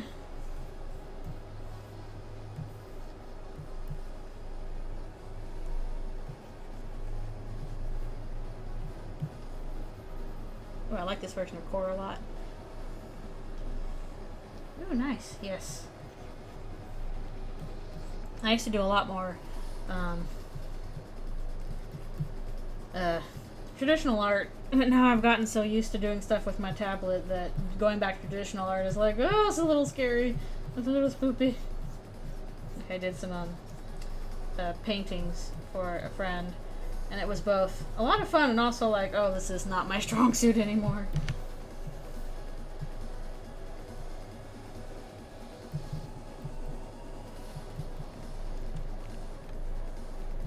There's like kind of a dark blue thing going on here. Something like that.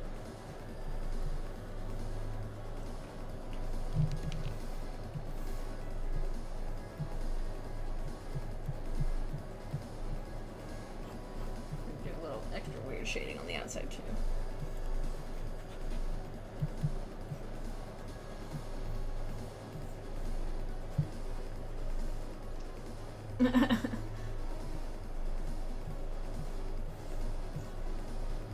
It's gonna get there eventually, before you know it.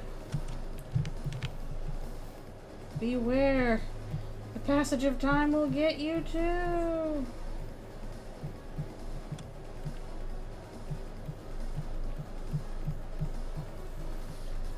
Oh, by the time Undertale enters high school, we'll have all of Deltarune out.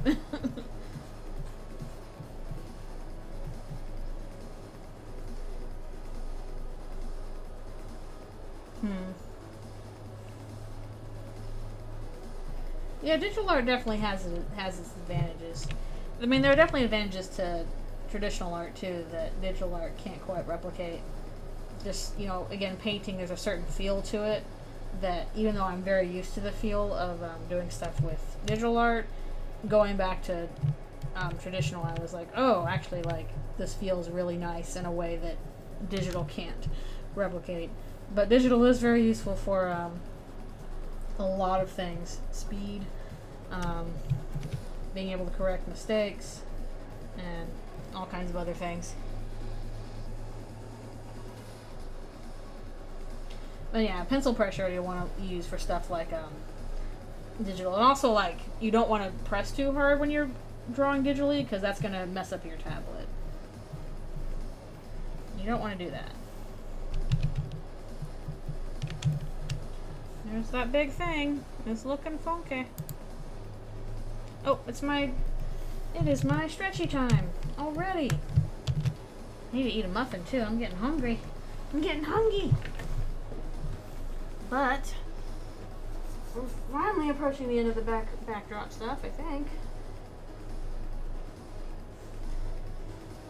Oh yeah. I haven't really done much with oil paints at all. I've done stuff with like acrylics and watercolors, but not really with oil. My little brother did a lot more with oil because he took like an oil painting class. The problem is, it's so expensive to get those materials. Like one of his, I don't know, exercises, assignments that he did was a full recreation of the death of Marat. And the painting he did is 6 feet by 6 feet. It is absolutely massive. It's a really good replica of that painting, but it's also the death of Marat, so it's a big painting of largely empty space and then also a dead guy in a bathtub holding a quill. And so this was in our house for years and years, and we didn't know what to do with it. It's like, or my parents didn't know what to do with it, because it's like, it's huge. How do you move it? It's 6 feet by 6 feet. And yeah, acrylic's not oil. You can mix acrylic with water, and that'll thin it out, whereas oil you have to mix with turpentine to mix it out, to thin it out, because water and oil obviously aren't going to mix.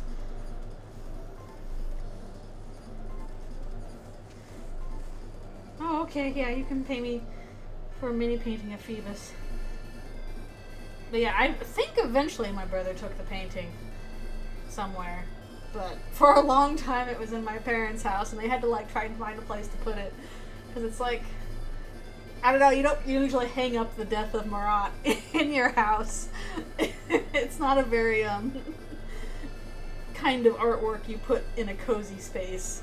It's a wonderful painting, but it's not very house art material. Alright, be right back. I need more water and a stretch, and I need a muffin for food.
Okay.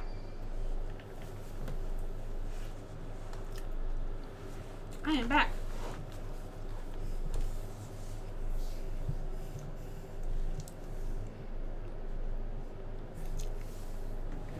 Yeah.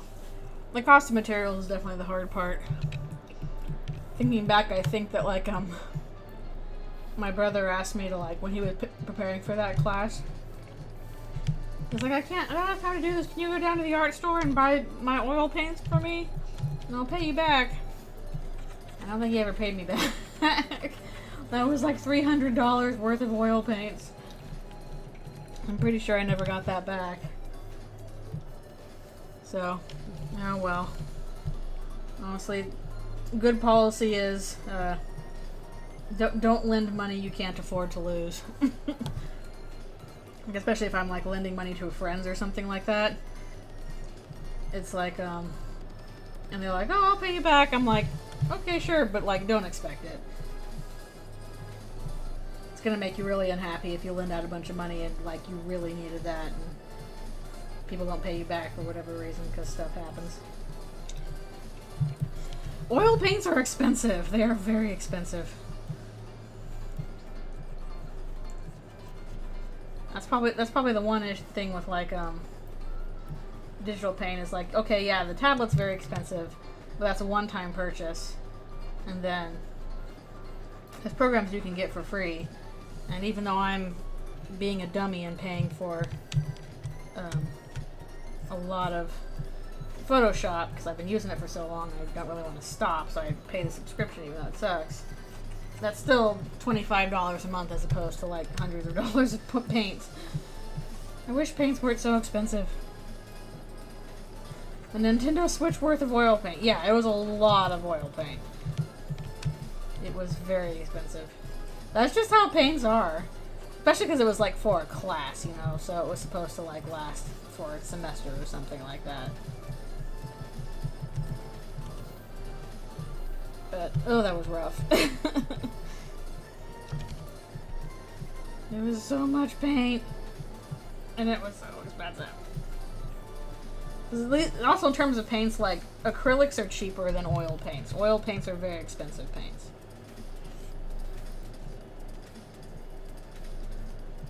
They're more old school, and they are more expensive.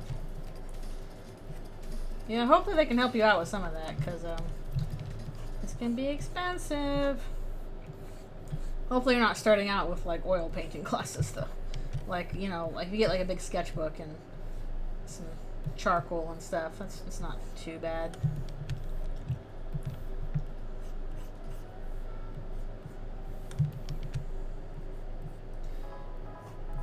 Somebody's in the refrigerator. Ah, yay, Core, my favorite song.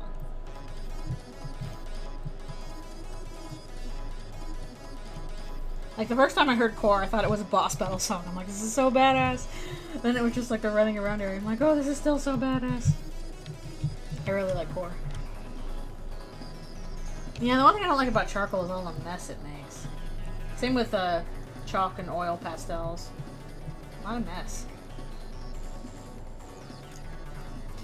Okay, yeah, if you're just doing life drawing classes, then yeah, you just need a big sketch pad and some charcoal and pencils and all that goodness, and that's not too expensive to start out with. I mean, it's going to cost something. It's probably going to be like $50 total. But, that's not $300 worth of paints. Not that much. Do not consume charcoal. I mean, it's safe to consume charcoal, but, like, you shouldn't. Because, like, the whole thing with charcoal is basically it, and also probably drawing charcoal is not the same thing as edible charcoal. The thing with charcoal is that it basically, like, if you are taking any kind of medication at all, including, like, birth control and stuff like that, you can kiss it goodbye, because charcoal is designed to attach to everything and flush it out of your system. That is charcoal's deal. That's why they really should not be, like, putting that in food to make the coloring black. They're like, oh, on Halloween we're gonna color this black with charcoal. It's like, now your meds don't work. Because it is basically a remove all status effects food thing.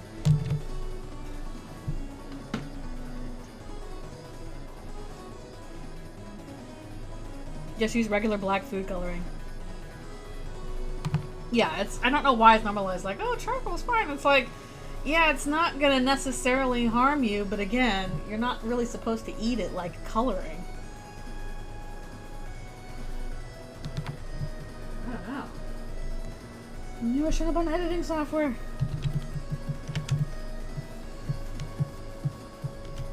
Get to the little weird bed tables here.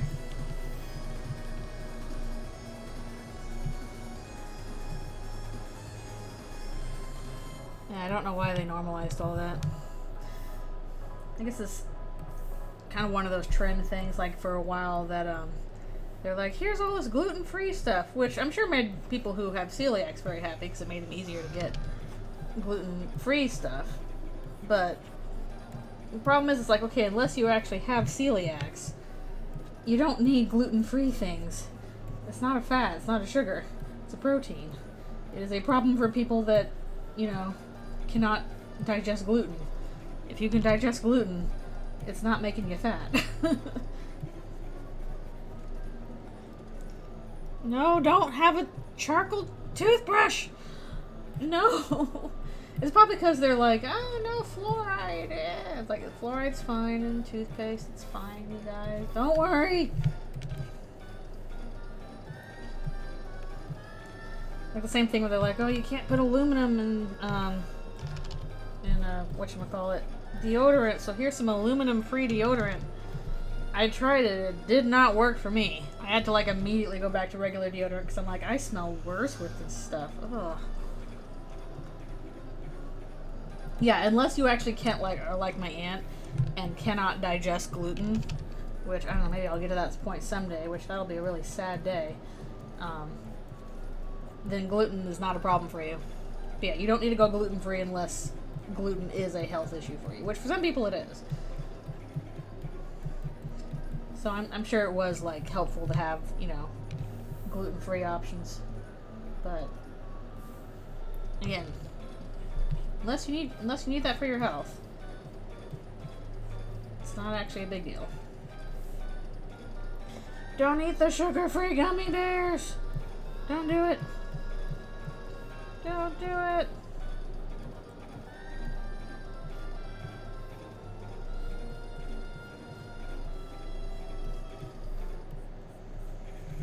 It's like, unless you are allergic to a food in some form or another, most foods are fine to eat. Some are probably healthier than others, but that's not really a moral judgment. Yeah, gluten's fine. Gluten is literally the thing in bread that makes it fluffy. Fluffy bread.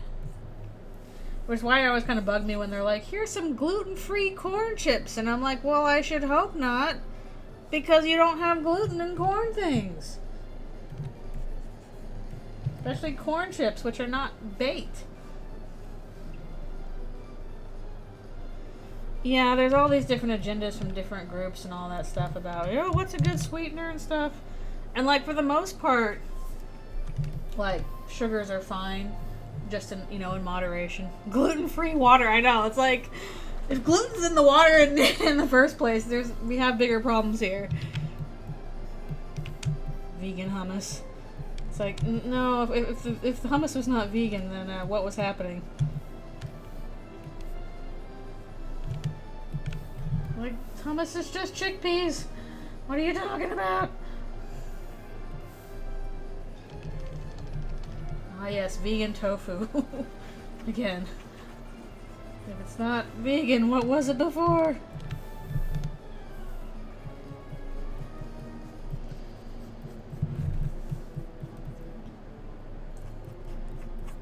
I think the most useful bit of information I heard about sweeteners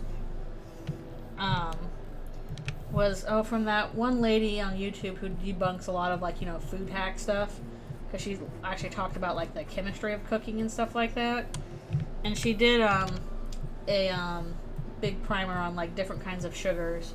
And basically she's like, okay, you know, when you eat this sugar, this is how your body reacts to it. When you eat this sugar, this is how your body reacts to it. And it's basically like, I think, like, basically there's, like, 3 different kinds of sugars. One of which basically breaks apart into the other 2. So generally you want the sugars that are less complex because it's less work for your liver, because they all break down in your liver.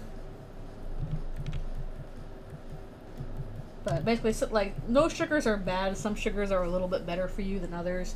But basically all sugars are either, like, I think it's sucrose, fructose, and glucose. And glucose is the one that's probably best for you because that's what your body naturally has. And then, like, sucrose and fructose are turned into glucose, if I recall correctly. Yeah, unfortunately I'm getting, as I'm getting older, I can't have lactose as much. I still have it, because I like it. I like dairy things, but, I can't have it as often because it's not very good on my tummy. It makes me feel bad, and I don't like that part. But, I've discovered that oat milk's a pretty good substitute in that sense. So if I'm having cereal, I usually have oat milk instead of cow milk. And oat milk's a pretty good substitute. Yeah, luckily I've never been a big fan of cheese either. I still have it sometimes. Like, I like cheese pizza. But, it's just kind of the thing of, like, I can have it, but I shouldn't because it's gonna, not be great for my tummy. Yeah, oat milk's pretty tasty. I've tried, like, almond milk, and I'm like, no, it tastes too much like almonds, and not big on soy either, but, I like oat milk. It's pretty good. It's not exactly the same as dairy milk, but, like, it's close enough. My my agenda. I don't have an agenda against cheese. I just don't like it that much. I'm just not very big on it. You can eat all the cheese you want. I just don't really like it that much.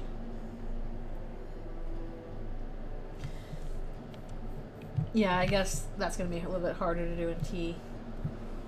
And something about like, no, almond milk is fine.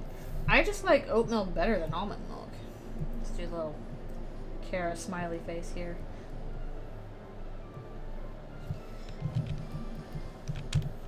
Yeah, almond milk is fine. I just like oat milk more. So I like almonds. But just almond milk tastes like almonds. Like if I'm gonna have something that tastes like almonds, I might as well just be eating some almonds. Just give me the actual nut. Okay. We're in the home stretch now. That's a good sign. All these buildings are pretty much just like all grayscale all the time. No, the problem is I have tried like lactose-free milk or like lactate milk or whatever like that. It does not work for me at all. I don't know what it is, but like whenever I've had like lactate kind of things, it will mess up my digestive system even worse than milk itself will. Like it all just turns to, it's just a mess. I don't know why that is. Like I had like a smoothie once from the nearby coffee shop, and they were like, "Oh, we use, you know, dairy substitute for the smoothie." So I'm like, "Okay, I'll give that a try." And I tried it, and not to TMI, but it pretty much left looking exactly the same as when I ate it. And I was like, I don't like this. This does not feel good.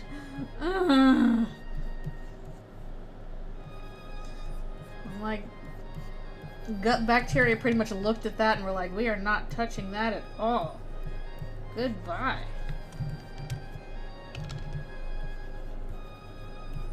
That didn't help. So apparently, whatever they're doing with the lactate stuff, with the, you know, it's not lactose, but it's still milk, it doesn't work for me. I don't know why. Oat milk's okay though, so I'll keep having that. And again, I can't have like I can't totally not have regular dairy. I just shouldn't, because again, it just upsets me a little bit. But I'll still eat some ice creams. I'm like, I'm not gonna stop me from eating my ice creams. I'm gonna have it as long as I can. One day I may not be able to have ice creams, but until that day comes, ice creams for me.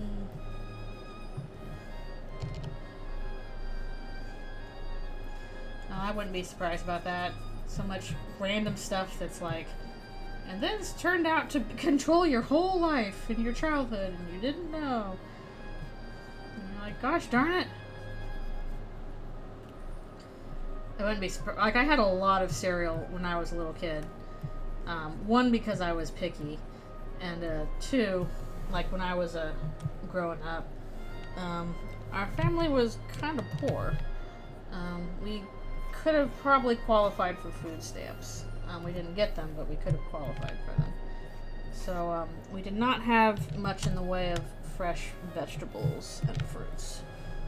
And it didn't help that us kids were like, I don't want that, you know, and then picky little kids. So probably when we were growing up, didn't get as many vegetables as we should have.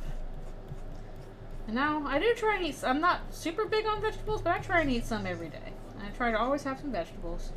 Definitely once you get to be an adult, you get to a point where like, you're like, oh no, I need a vegetable. I can't get by without the vegetable, I need it. So, it helps to have at least some vegetables where you're like, this is a good vegetable and I like having you. I like carrots. Green beans I like a lot. Zucchini. Probably gonna make something tonight with some baby spinach in it. You gotta have vegetables. They're important. It's true.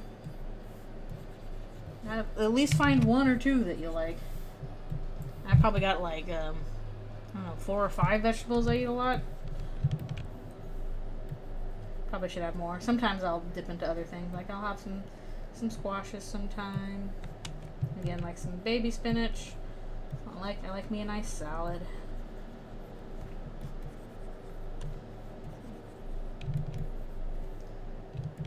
I like stuff with peppers in it sometimes. Like I'll eat some peppers if they're part of something. I'm trying to think what other veggies I will eat.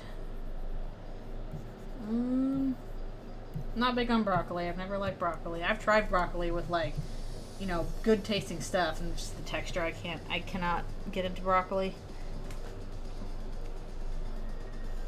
Yeah, no, that's the thing. Is like when you start eating some more fruits and vegetables, stuff you're supposed to, like, it actually does make you feel better. You're like, oh wait, yeah, this does help actually. Yeah, no, I have tried broccoli. I've tried it multiple times throughout, like, my life, and sadly, I just don't like broccoli.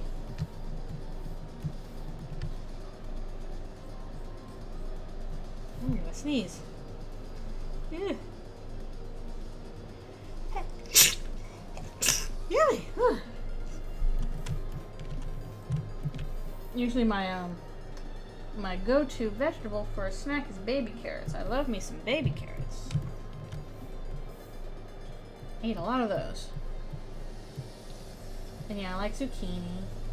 And that quite a bit. Usually my go-to breakfast is whole wheat chocolate chip zucchini muffins.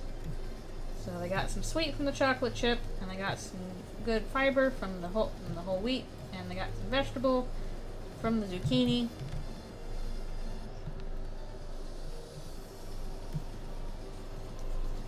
So I usually have that for breakfast.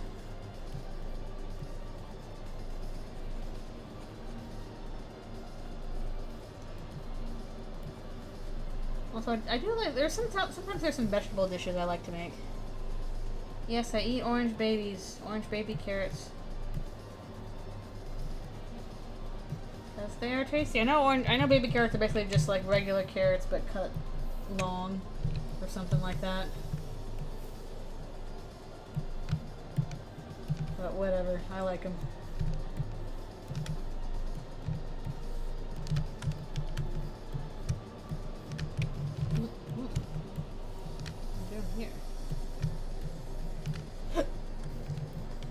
Yes, I like me some baby carrots.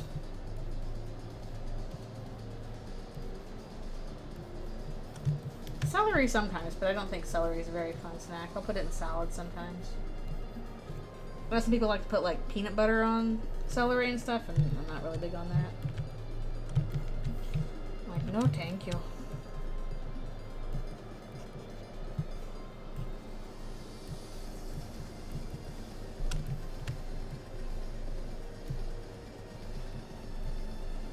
About done with these guys? Let's see. Oh, we're so close, I can feel it. I got some flowery vines here. Actually, maybe I should venture up the rest of the way.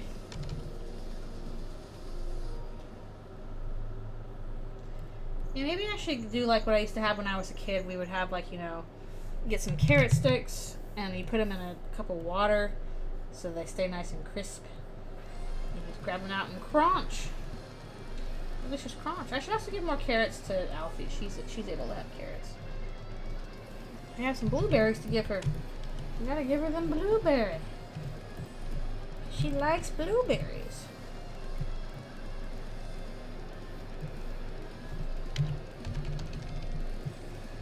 I really should try and give her some mango sometime, see if she likes mango. I don't really buy it for myself, so I haven't really gotten any. Or strawberries. Strawberries!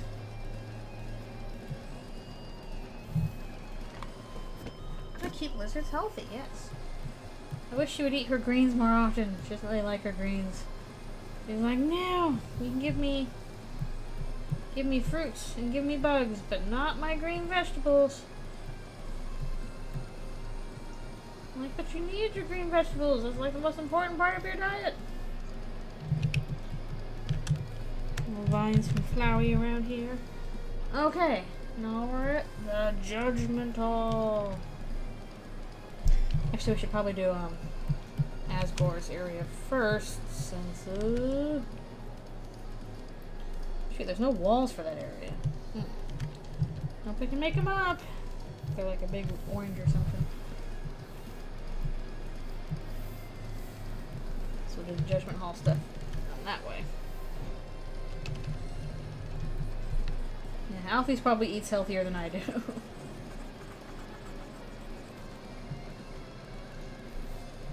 In all honesty. She gets a little protein and a lot of vegetables. I'm sure if she could, she would have as many blueberries and bananas as she wanted all the time. I'm like, no, you can't have just that.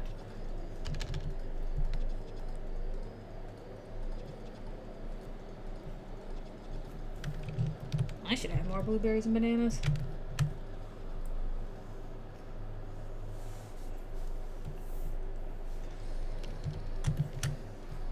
Yeah, Flowey's definitely dealing with a lot of trauma and stuff like that. And just, you know, trauma plus godlike powers to control time and, you know, everybody's lives. That's not a very good combination. It's the kind of combination that can turn you into a video gamer.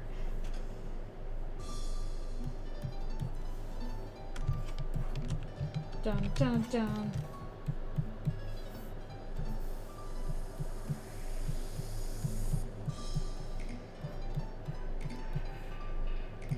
Uh-oh. It's once again time for stretch. Ah, we're close.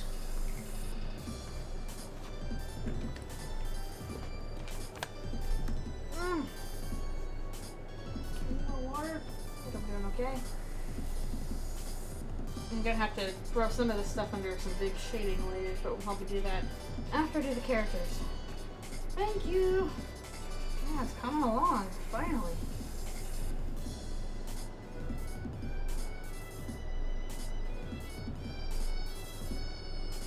There's a lot to do there.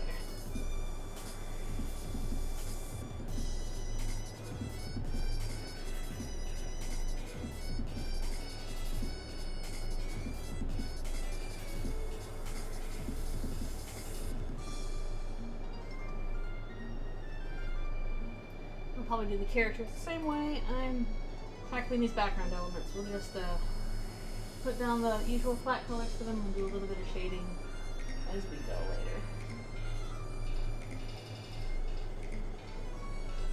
Whew.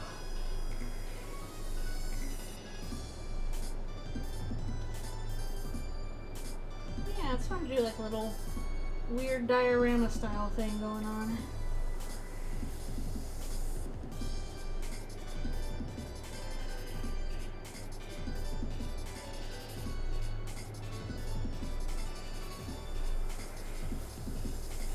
Some funky characters.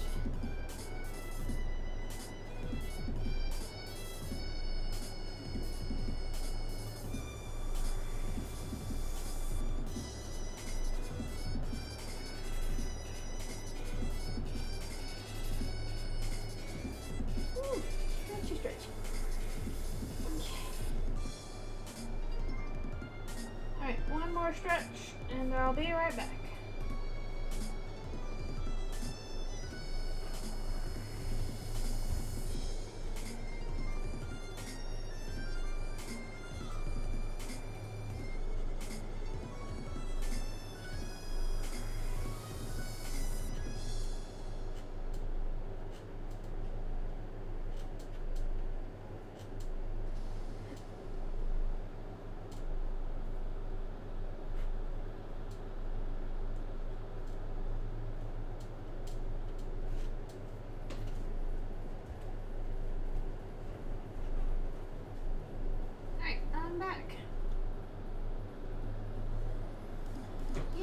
congrats on finishing your project. That's the power of listening to other people do art too, I guess. If I can help with that, that's good.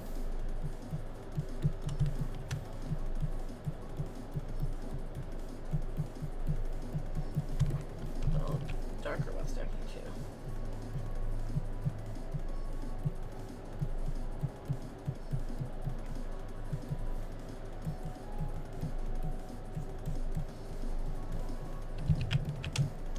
Hey, congrats on finishing.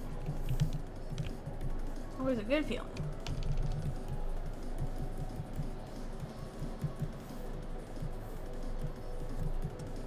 Probably do maybe a little bit of shadowy stuff. What about that shadowy place?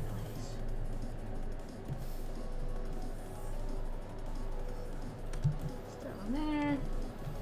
Oh my god, all these ding dang dong flowers. Why are there so many?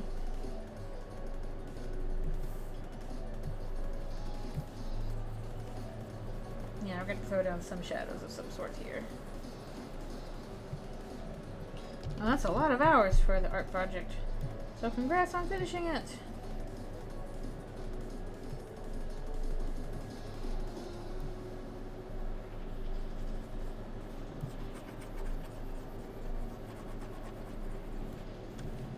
It's hard nowadays to spend that much time on art stuff myself.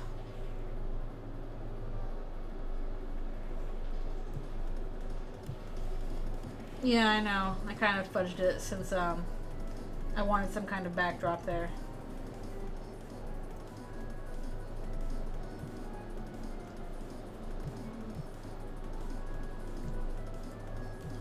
To give more of the diorama kind of feeling to it.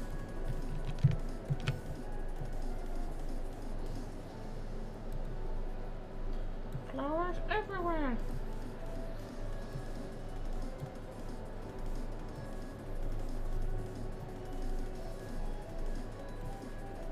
And between this and the next Eldritch Rune comic, drawn a ton of flowers.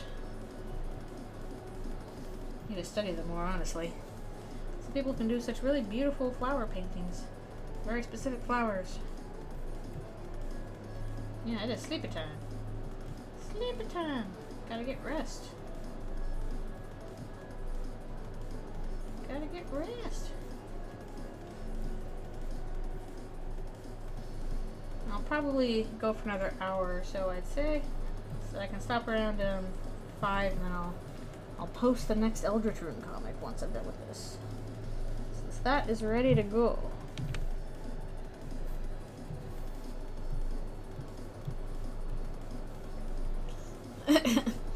You're like, yeah, I can put the sunglasses on.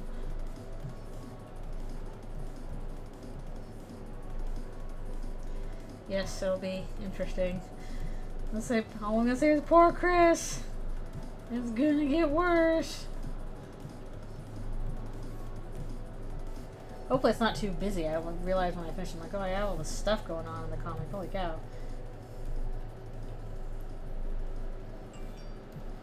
There's some complicated backgrounds. Basically, lots of flowers. Get ready for lots of flowers. And candles. Flowers and candles. I can't wait to see this child get sacrificed to an elder god. Yay! Fun times for all. Except Chris, and that's not a fun time.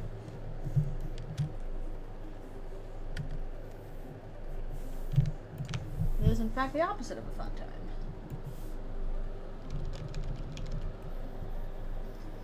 A little bit of shadowing back here.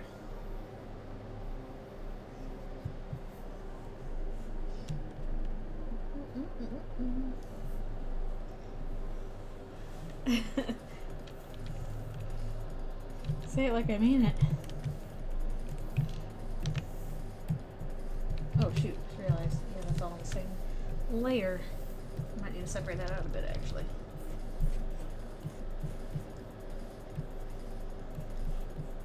I mean, yeah, Chris is gonna be a sad time for Chris. It's a little bit traumatic to get sacrificed to an elder god. Just a bit. Just a smidge. Turn off See what I'm doing?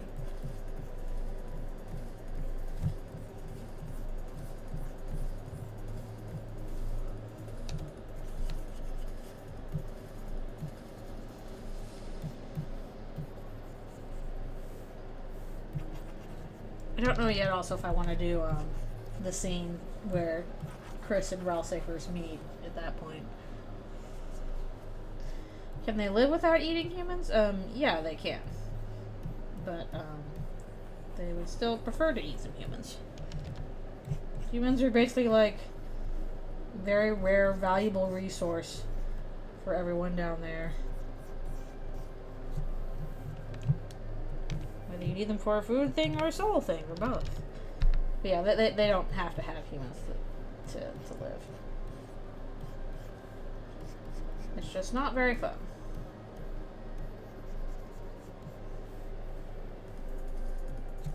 Well, there's certainly some humans down there. There's not that many, so if they needed them to live, they'd be in trouble.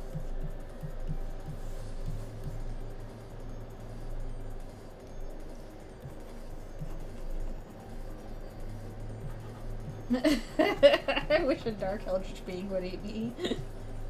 Susie's like, I'm available. Pick me, pick me.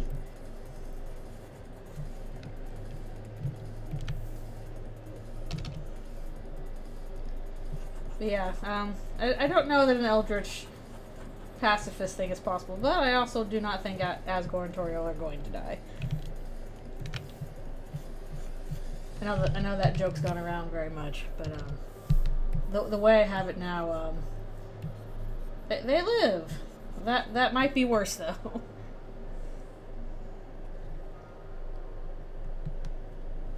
Oh, I've never even heard of that AU. Crazy. Like, I know there was like another, basically like an Eldritch one for Undertale as well that was supposed to be pretty dark and spooky, but different from Horror Tale basically. The snack that bites back, it'll probably be fine. She don't care.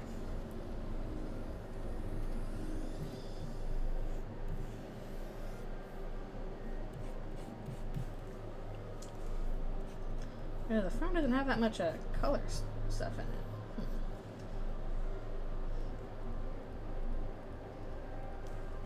Wasn't that Horror Tale though? Isn't that the premise of Horror Tale? Is that like the monsters are doing that to humans because they don't have any other food or something like that? Am I mixing up my AUs? I know there are a lot of them. Yeah, I thought that was what Horror Tale was about.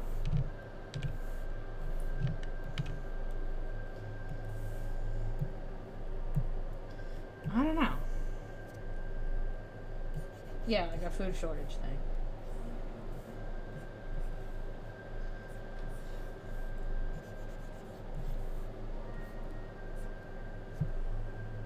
Okay, but they don't have to. Okay. Yeah, I mean, with a name like Horror Tale, I think that would in fact be a dark one, yes. That kind of tends to follow.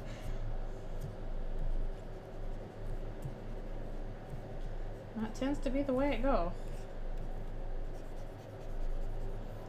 Almost like it's a horror or something. I don't know what's going on with your throne thing, Asgore. Nah. Nah.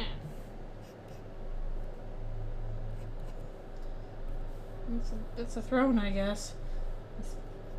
For some reason this feels off. I don't know why.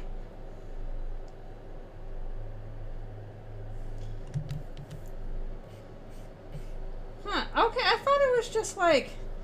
I thought the premise of Horror Tale was like the core stopped working so they can't make food anymore. Having it be like Undyne's thing, I don't know, that feels a little weird. I don't think that would quite be how Undyne does it. I thought the whole thing was that it was like basically a tragic accident or something like that. Okay. The canon one, so to speak.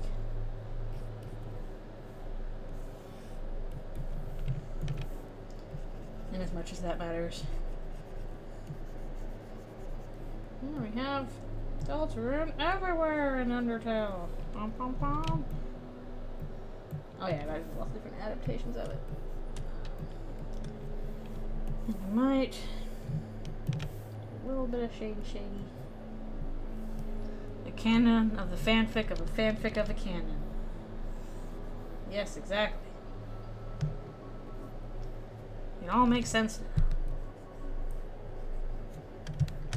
But yeah, basically the Eldritch things, they don't have to eat humans, but they will if they can.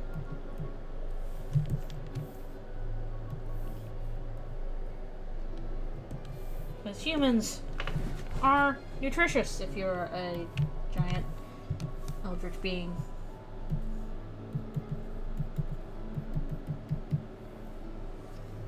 I'm glad you're having fun with Skybox too. Got flowers. Alright, let's do the little thingy over here. I think it's just a gray box. Yep, it's super gray. Oh, good grief. It's not even like shading here. It's just like, okay. We'll just mix them up then. If you asked Phoebus to hug me, would he? Yes, he would. He is a good dad. Phoebus is a good dad, and he likes to give a hug.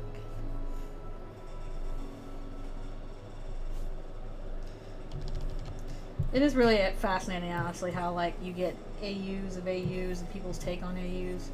And I feel like that kind of happened with some of the biggest, most popular ones, like Undertale or something, because it feels like the creators got just like overwhelmed by all the attention that was getting and like noped out of there, which, you know, I can understand that. Especially if you're not expecting it. It's like, no. I'm surprised Toby has been able to get out of there okay. Swap? But don't we already have like Fell Swap or Swap Fell or Swappity Doopadoodle? I don't know. Okay. Why do the graves have such boring colors? I don't know. Okay. One more thing to do, and that is the Judgment Hall. Yay! Here we go. So that means if we have a swap, do we have to have a fell? I feel like we're doing Teletubbies names now. Swaps the Underswap characters back to their Undertale counterparts. Ugh. I'm getting confusion. Kara's grave is sad. You met Phoebus at a tiki bar? What was he doing there? Phoebus, what are you doing?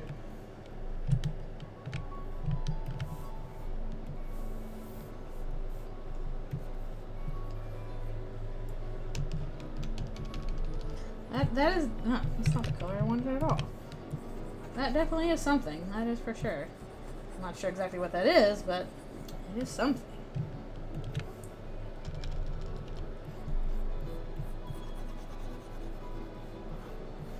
Might do another little glow coming out of here too.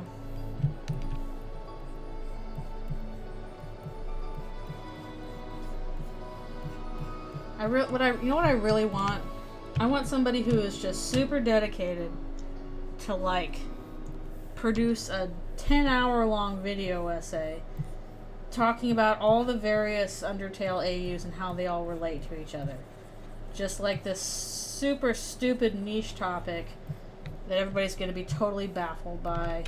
It's going to take forever to explain. I'll be like, heck yeah, time to put this on while I'm working. Oh, that'd be great.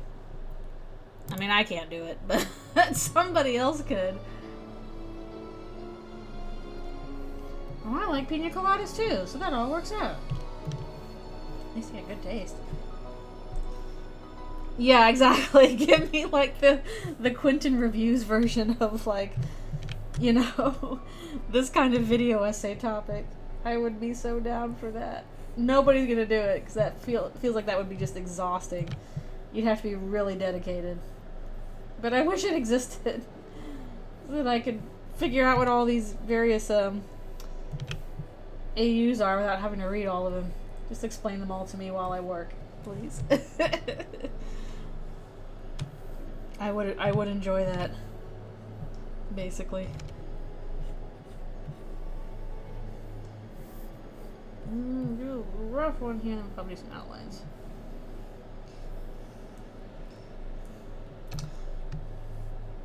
Phoebus.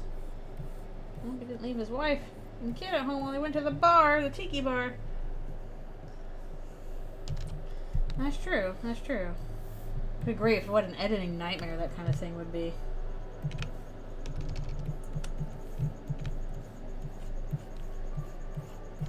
Yeah, I guess you have to have a lot of people, especially if you like certain people know certain AUs better than others.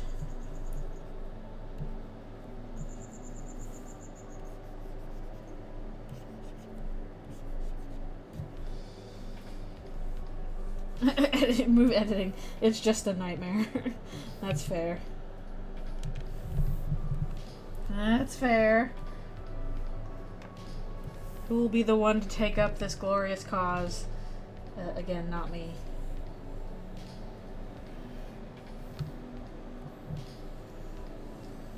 But it'd be neat. I would appreciate it. But yeah, I'm not surprised nobody's done that.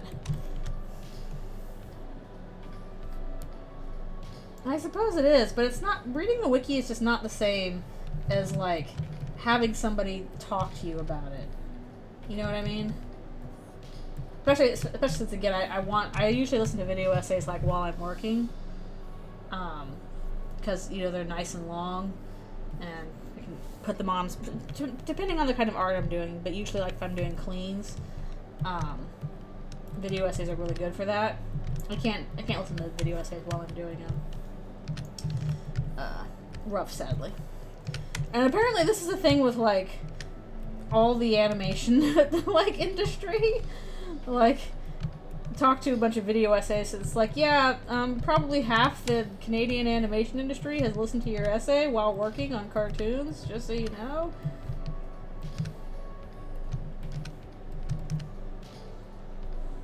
And yeah, sometimes wikis aren't accurate either. Do a slightly darker outline for the rest of this.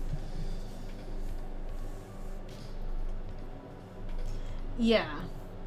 Instead of just like a kind of just disjointment of information, you have like, you know, okay, I'm going to explain this in an essay, I have to organize the information. And by doing that, you often make it more presentable. Same thing with any kind of essay, I guess. It's not just like showing information, it's organizing information.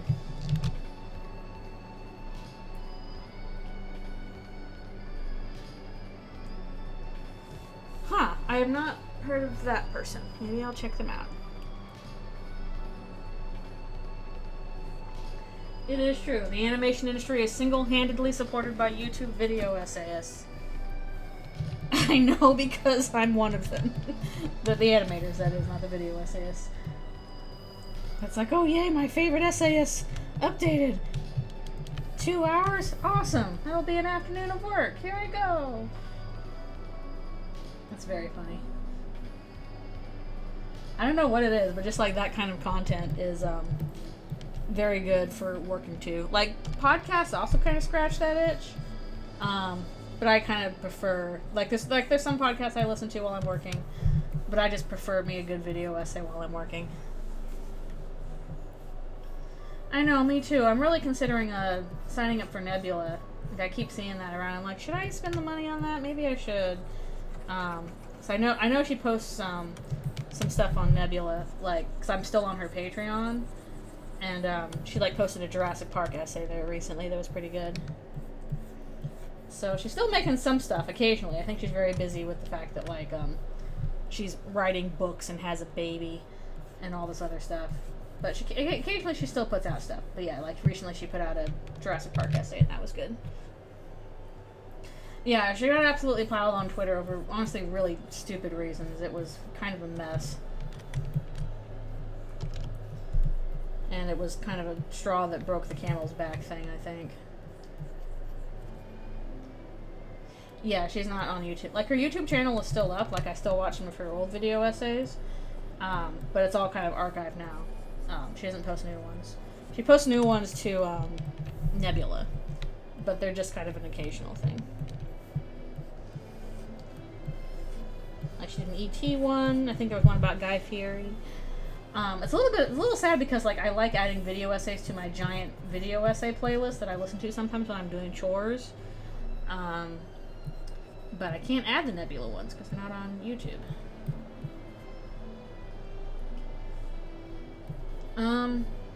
You'd probably be best off looking up like longer explanations for it, but basically, she compared Raya and the Last Dragon, the Disney movie, to Avatar: The Last Airbender in terms of like them kind of being in the same genre of primarily Southeast Asian or Asian inspired like big fantasy epics, and got totally dogpiled for it as like saying it was like a racist thing. It was not, because other people had made that comparison too, but it was very pointedly like attack. Like at best, it was in bad taste. Like I think the worst you could say about it was like, okay, it was kind of a bad take. It was in bad taste. But like worth getting canceled over? Nah, I don't think so. Yeah, again, at best it was like ignorant, not well thought out. I don't think it was racist. Like looking at the actual like evidence for it and seeing what people said about it, I'm like, really? This is what it's about? Like, it was just really silly. I'm gonna do like a little softer shade here. But yeah, this was on top of like lots of harassment that had been going on for a long time, so she decided to quit, which is too bad. And like it was clear that these people were saying this stuff in like bad faith because they're like, oh, we have to go after Jenny Nicholson next, or Sarah Zed, just because like they are also prominent female creators who kind of talk about similar things. Yeah, I really hope that Blue Sky opens up in the future because I'm enjoying my time on Blue Sky right now. It just needs more people, I think. Like it's a lot of artists right now that are talking and sharing their stuff, and it's really nice and chill. But there's just not as big of an audience right now. So it'll be easier if it opens up to like the public because it's still private. It's still invite only right now. Yeah, I know people really rag on ContraPoints as well. I've only watched a few of ContraPoints essays. I like them well enough. They're not my favorite, but they're pretty good. I like them. I got a few of those on my I enjoy watching these list. But yeah, the thing is like, especially with Lindsay Ellis, it was very much a bad faith argument, and you really got to watch out for those. Is Phoebus a flavor of bi/pan? Probably not. I think he's just straight. Most of the Pegicide, or not Pegicide, the Griff side, they're very monogamous. They tend to like pair off into, have one mate for life, and that's what they have. Not to say that like, queer couples don't exist with them, but they're not that many, and they're not super prominent. You're probably going to find more queer couples among like the Zal side, because they tend to do like groups of 3 and 4 rather than like very more strict. What's the word I'm looking for? I forget. But yeah, basically beware people arguing in bad faith, because that will absolutely happen. That happens to me a lot. I get a lot of asks that are definitely bad faith asks, and so I like delete those. So I'm like, I can smell where this is going. I'm not going to do that. No, like for all the ciders in Skybox, I really actually did work out. Oh, there's my time again. It's my stretchy time. And right when I think we just finished this. Cool. Might add a little bit of glow to it, but that's about done. No, I actually worked out like all the like family structures and stuff for all the sliders because they all have kind of different, like, relationship cultures and family structures and stuff like that. It covers a wide variety. And the thing with Riftsided is that they're very pair off for life sorts. They're super monogamous. And tends to be like, you know, because that's how they have kids, they tend to be straight couples. Yeah, all the siders have kind of different takes on that kind of thing. Space Side are probably the most wild on that, again, because Space Side are the most wild on a lot of things. Space Side are wild! Oh, this actually isn't looking that bad in terms of backgrounds. Yay! I think I can do one more session starting in on characters as soon as I finish my stretch.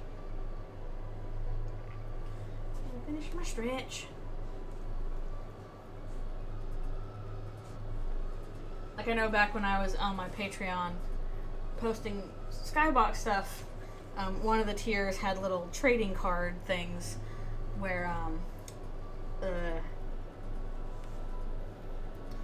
it gave like little facts about all the characters and stuff like that. No, the thing with Space Side. So the thing with Space Side is that one, they can only mate in the air. They can't do it when they're on the surface like the Skybox, because like their suits just don't accommodate that. So they can only mate in the air, and basically they are all hermaphroditic in that they all have both parts, both male and female parts, and they basically choose what roles they want to do at any given time. So basically they're all capable of all aspects of reproduction. Hello, thanks a bunch for coming. I'm finishing my stretch. I'm probably gonna do one more half hour, which we can start on the characters, and then I'll post the next comic. But be right back for one more stretch and more water.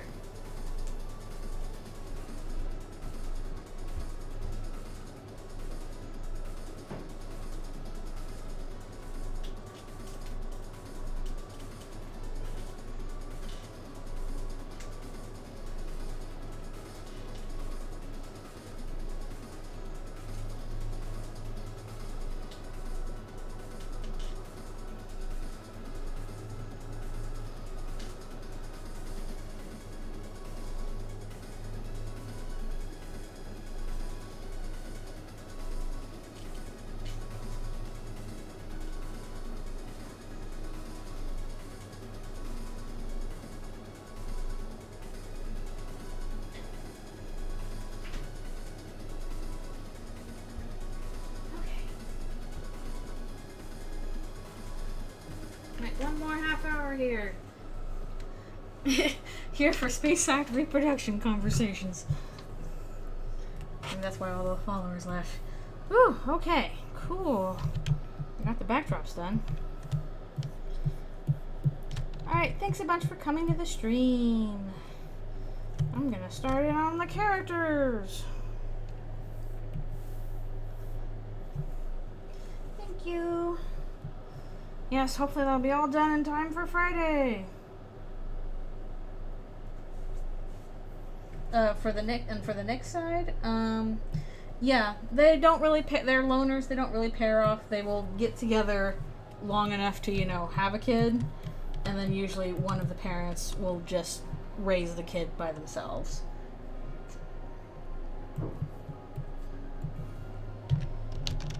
I think I might do the basic colors for the characters, and we'll do go back and do shading stuff later. Frisk, I really wish that your skin wasn't like Simpsons yellow sometimes, because I would kind of feel like I want to change it like a little bit, make it slightly more skin tone.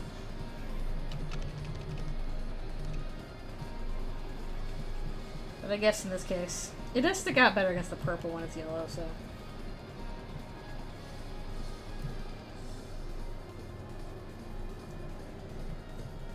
They have a stick.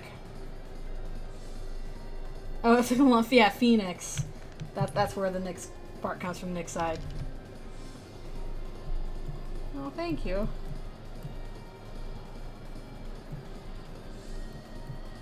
Like Phoenix, so it's Nyx side. Griff side, obviously. Griffin. Pegaside from Pegasus. Zal side from Quetzalcoatl. Drake side from Drake. And then space side, because they live in space.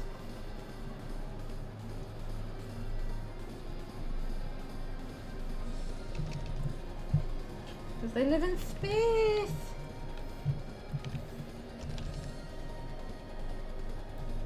Yeah, color. I keep forgetting like how bright the colors are, just when you color pick from the sprites.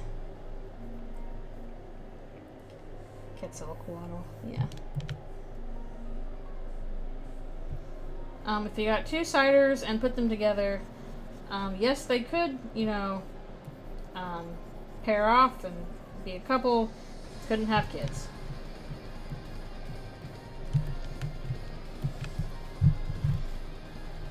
So it is possible to do that. Probably not very encouraged by everybody in either of those camps, so it doesn't really happen all that much.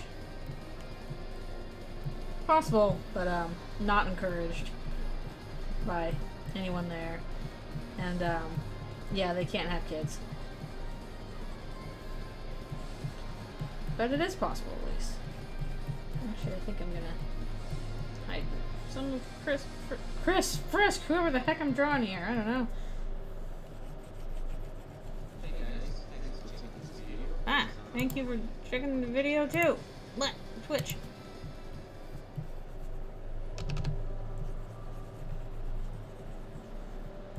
Quisp.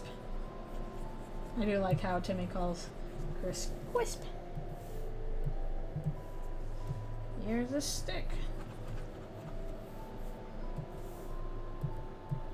Timmy gotta go to Cool Egg and see the hot demon guys. If I cut a cider open, what would I find? Organs. Don't cut them open.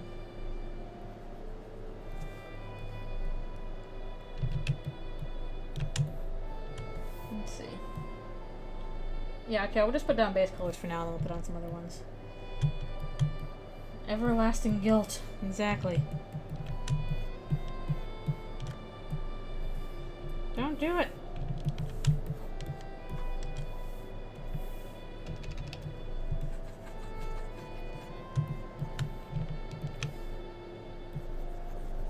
I feel like Toriel's sleeve should be a different white than her fur. Toriel. Your sprite, honey. Your sprite. No, don't put any of them under the knife. Leave them be. Leave them be.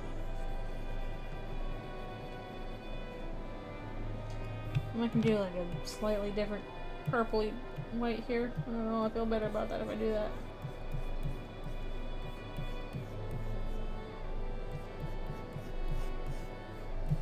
Yeah, we'll put down base colors first, then we'll probably add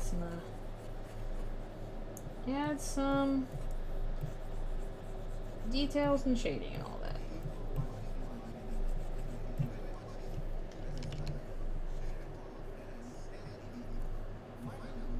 You do not dissect a cider. They are fine as they are.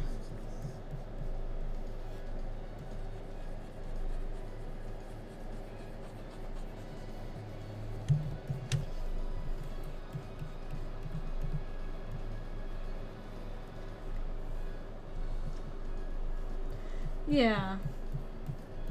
There really is like a real charm to like how simple it is. How Toby's like, we can't make Frisk look too good. And yet people still were like, that child! I will adopt this child.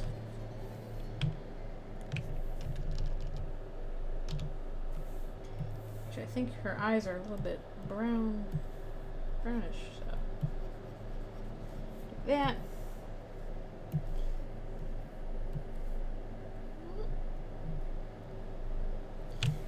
Look at her little smile.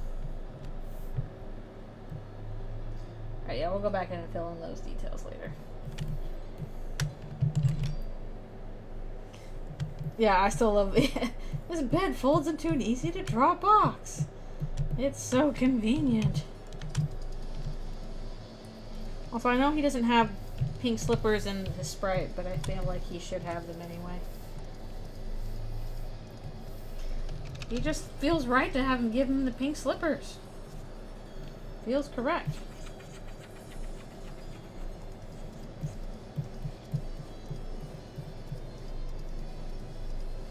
Feels good and true.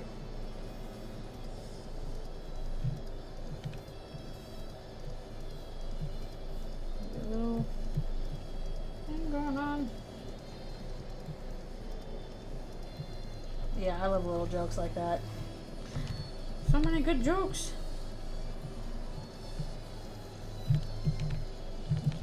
Filling his nose.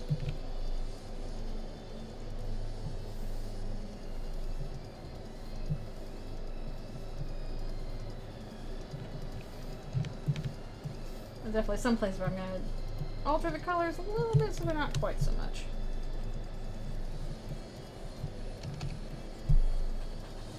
Sans, you're so lazy. Also, stop collapsing there. Thing.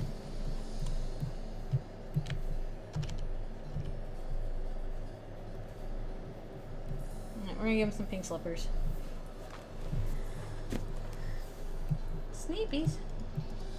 He's just a sneepy, eepy guy. He's just a lazy bones.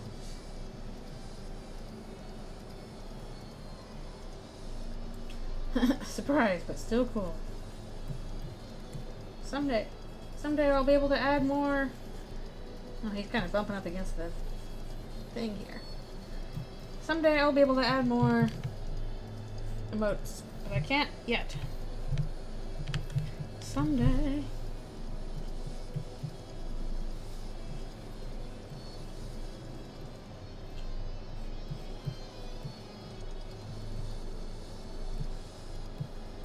I've got plenty of emotes to add, but I can't add them yet, apparently.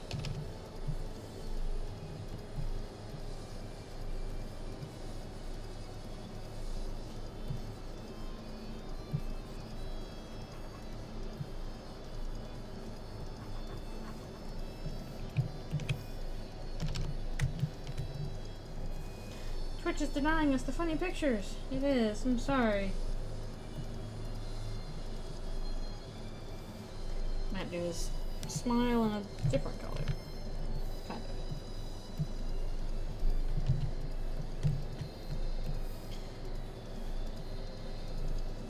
Look at this smiley trash bag.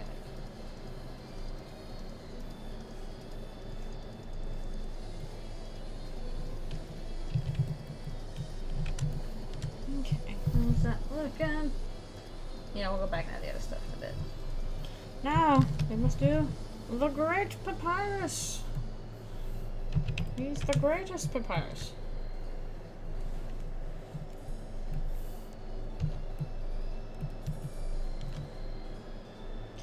Have I seen Celebrity Deathmatch? You know, I used to see that on TV when I was like a little kid, and I didn't like it. It really bothered me. I don't know, maybe I came on one that I don't know. But I actually did not like Celebrity Deathmatch when it was playing on MTV or whatever it was playing on. It bothered me. I was but a wee Lynx, and I didn't get the jokes, and all I saw was a lot of violence. So I was like, I don't like it. Yeah, like if I was a really young kid, it was not fun. And again, it'd probably make more sense if I was like an adult and knew what all the jokes were about, but I did not know the jokes. All I knew is that all these clay characters were smashing each other in really horrible ways, and I didn't like that.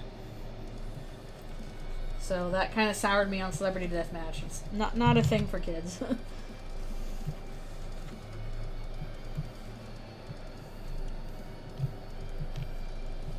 New software is available from Apple. Get out of here. Are they still making Celebrity Deathmatch? I was like, when I was a little kid, like, is that still going on? So if so, that's impressive, but also kind of weird.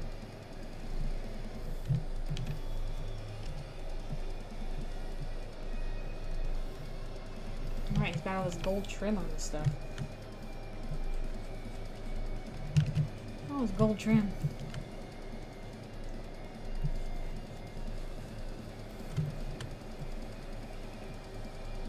Okay. Gotta say, if Celebrity Deathmatch is still going, that's impressive and a little terrifying. Because that would be on for an extremely long amount of time.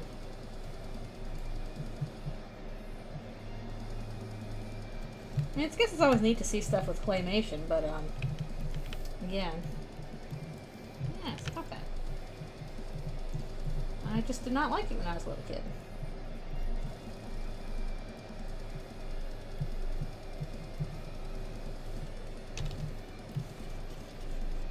There's gotta be something that's like of a similar vein. It's probably taking its place nowadays. But what that is, I don't know.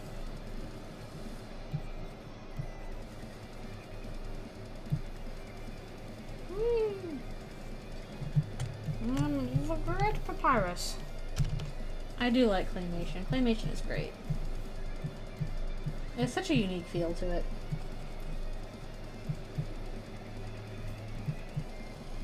Nothing quite like it. Even stop motion has like a unique feel compared to specifically claymation.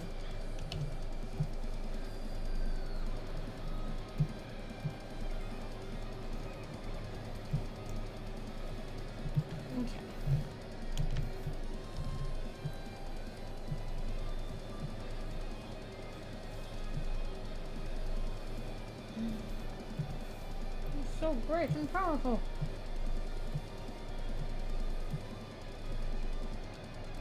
Look at this goober.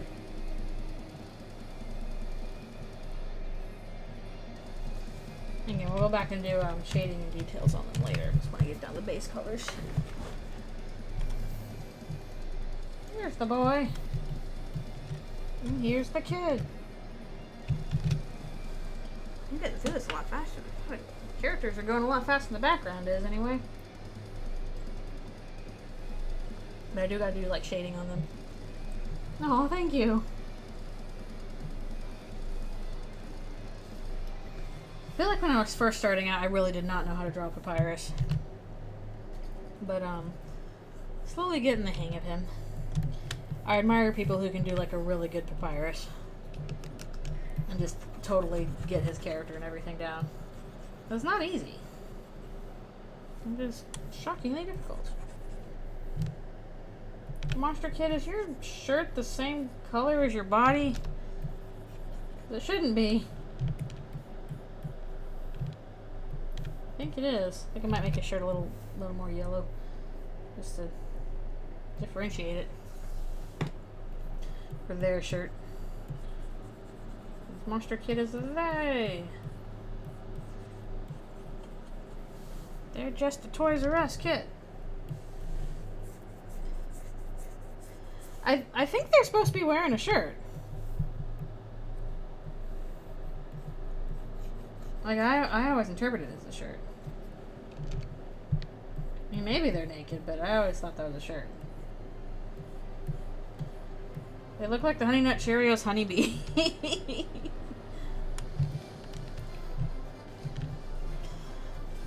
What was that guy's name? Buzz Bee. Yeah, I'm pretty sure it's a striped shirt, but who knows?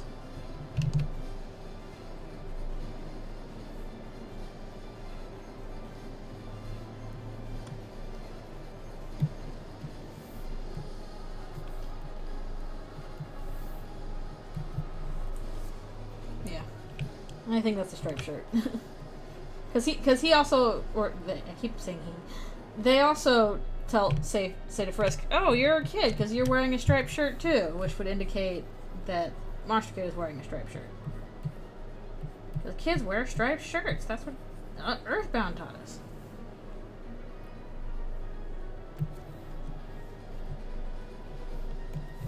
Yeah, Monster Kid does say you're wearing a striped shirt, so it follows that Monster Kid is also wearing a striped shirt.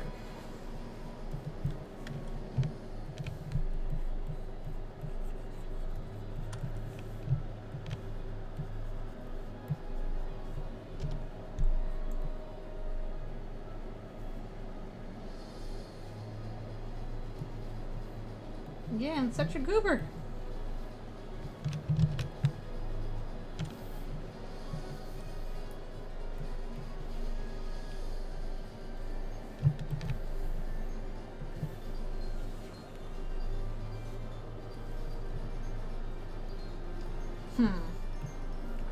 Oh, I thought they also said that they were wearing a striped shirt.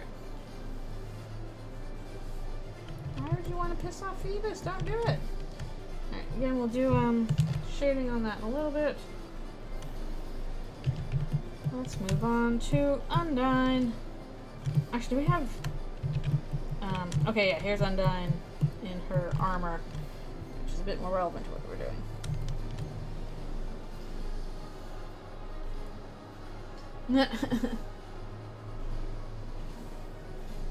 Wah wah.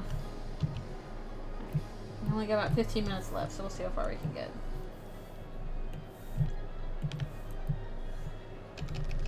Undyne, why is half of your armor in shadow? It's not helpful.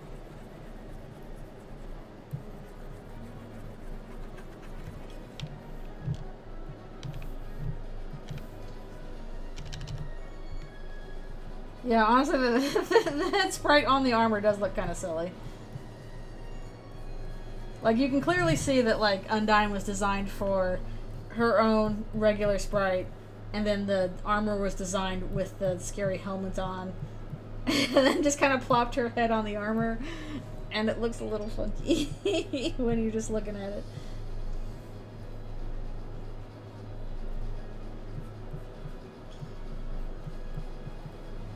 This looks a little funky. Her head too big for her goddamn body. Hey,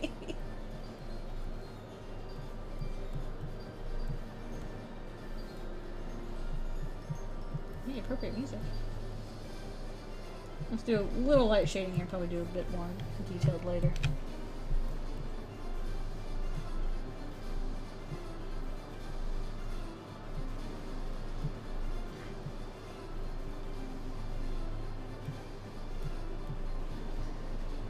Undyne, how do you fit in this armor? I think her spears are like a really bright blue-green.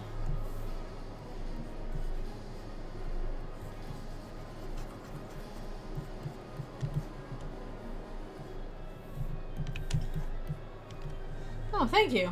I didn't even have a reference for that. I was just kind of like, alright, let's start slapping some colors together and hope it works.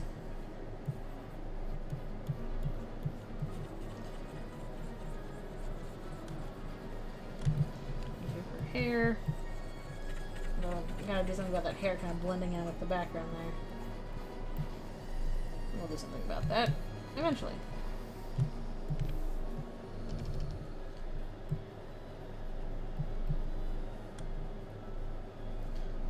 Her teeth and her eyes are the same yellow.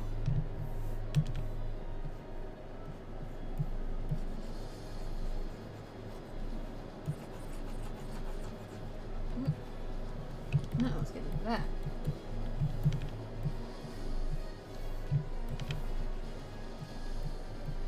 She's a fish. Oh, fish.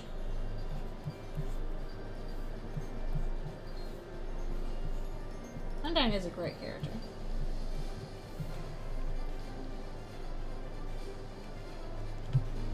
I wish the skybox was real. Don't be in a plane crash, that's not the fun part.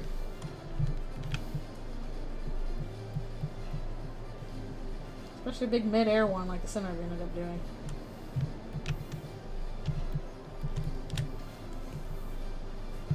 Oh, missed some of her hair back there.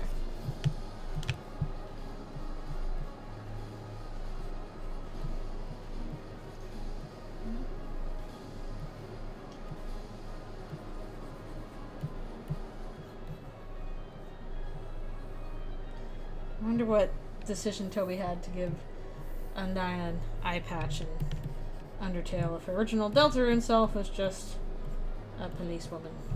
Police monster.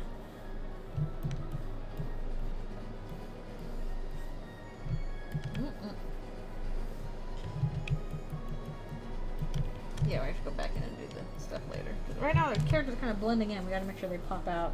We might do like a little rim light on all of them actually. To really pop them out. Now my favorite one, Alfie! I think everybody pronounces it Alphys. I've gotten used to pronouncing it Alfie, so that's how I call my lizard. I'm like, Alfies, Alfies, your baby boo.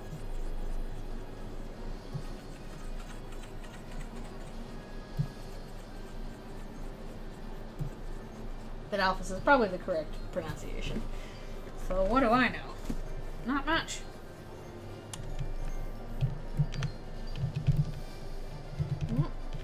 Back up. Oh, is it? Did Toby say it was Alfie's? That'd be very cool if I was right. Unintentionally. But I always thought it was Alphys. But I thought it was Alfie's. That's what I call my lizard, so that's what I'm used to saying.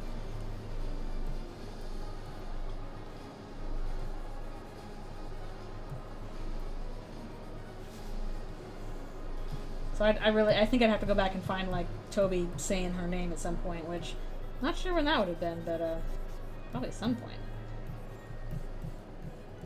The problem is also if he's usually talking, he's like talking through the speech to text thing for, you know, his little dog Sona, and I don't know if the speech to text thing is necessarily correct either.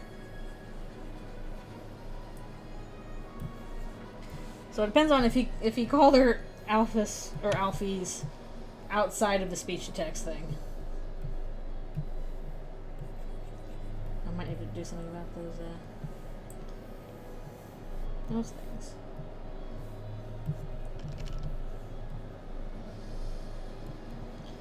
She has a little phone. Let's make her phone pink or something. Hello, hello, thank you for coming. Unfortunately, I'm going to be stopping soon. I have about 10 more minutes on this, that I'm going to be working on this. But you can join us for these last 10 minutes. Where I'm just filling in character colors for now. Personal pronunciation for some Undertale characters. Don't care if you say differently. Flowey, like flower. I think that's everybody pronounces it that way. Undyne, Alfies, Asgore. Yay! I got it right! Unintentionally.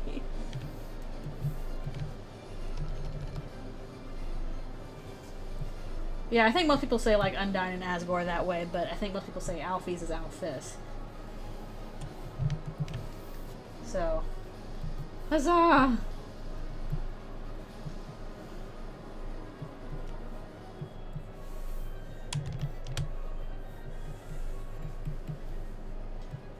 There are definitely all these like characters with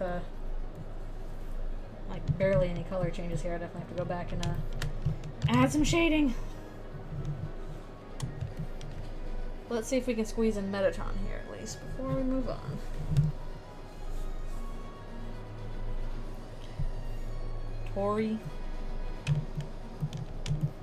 Toriel.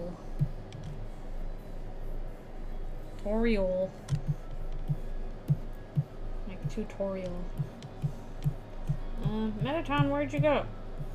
Didn't I save Metatron? Blah! I don't have a reference! Where's my Metatron? Okay, I'm gonna come back to him. I'll have to go back and get the reference for him later! Fine! I know that Endogeny here is just white and black, so that won't be hard. I'll get out of here, ads. I'm gonna go until 5 o'clock and then stop.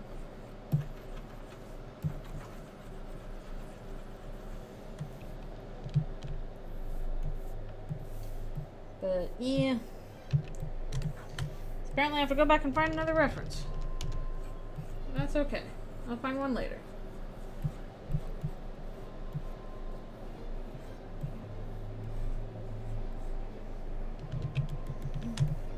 Big puppy. Big puppy. And here's our friend.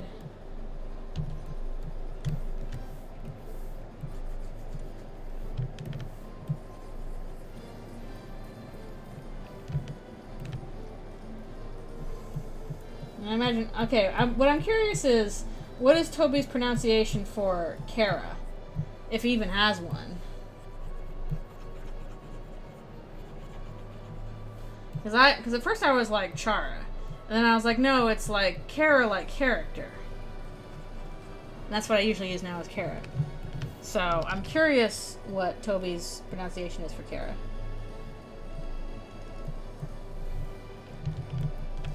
I don't know if he's going to say it or not. Sierra? That's not correct. Can't be correct. Speaking of, I should draw Kara down there.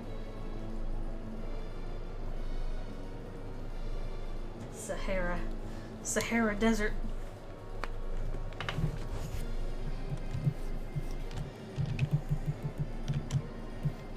Kaara? No, that doesn't sound right either. They just don't sound right.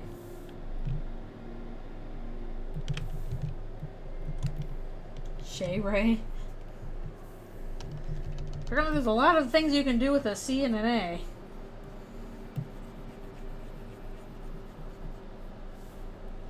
Ain't that the truth?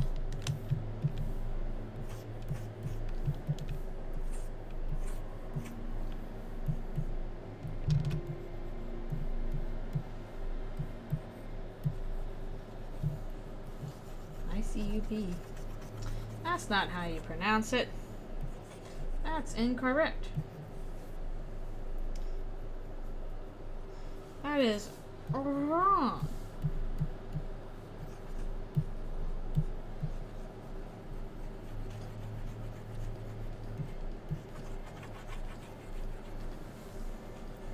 Aren't we all 12 years old inside? Ultimately, at the end of the day.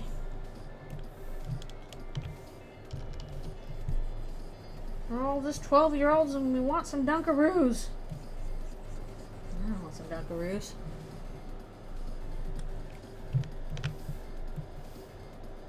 Change Asgore's hair slightly so that it's not blending right in with his armor. And also, the crown needs to be a different color too. Why are these all the same color? I know why, but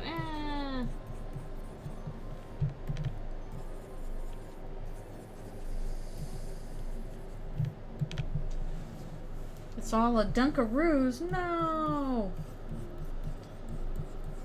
No! I don't think I actually got Dunkaroos that often as a kid. It's not one of them things. They always look so enticing. When I moved out, I'm like, you know what, I can have Gushers whenever I want. I'm gonna have Gushers, and I had too many Gushers, and now I'm sick of Gushers. So, be careful what you wish for.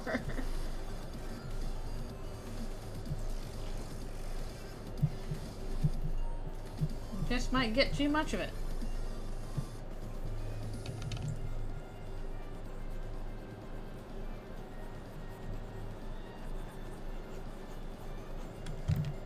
Here's just a goat dad. Being a goat lad. Or is that Azrael being a goat lad?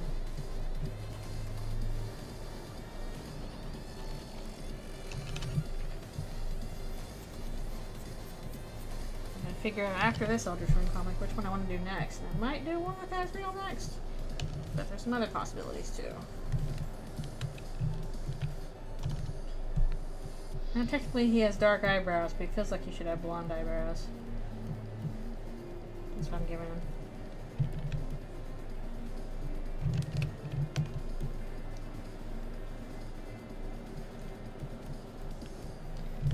I got a big beard.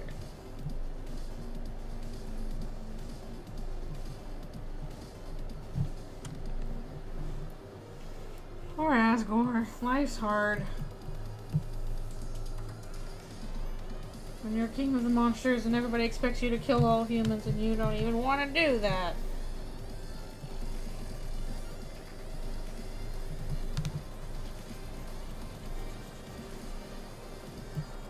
Okay.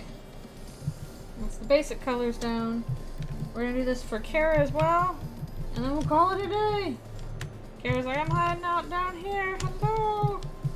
I'll probably add some like transparency filters on them too. We're gonna do a flippity flop on Kara here, so they can actually see what the heck I'm doing.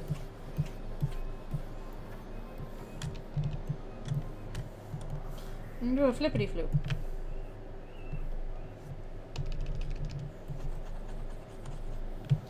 A floppity flip. Frisk, seriously, why is your skin Simpsons yellow and Kara at least has human skin? I don't know. Make the hair a little bit different.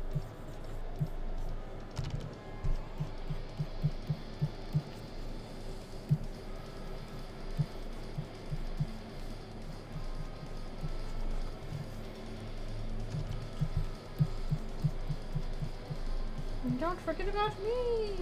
Aha! It would be really funny if Kara had like a Mickey Mouse voice. Oh!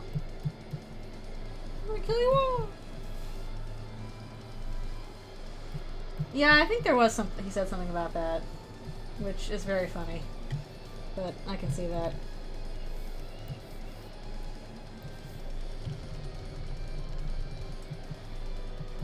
Line down there. Alright, almost done.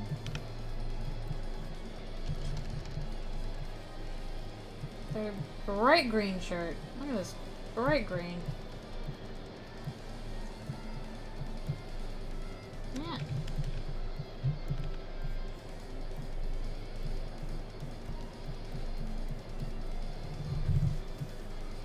Yeah. Now that kind of makes me want to see, like, okay, what was the better looking Frisk spray? I guess the better looking Frisk spray would probably be kind of closer to Chris. What same color is your gosh darn skin, Kara?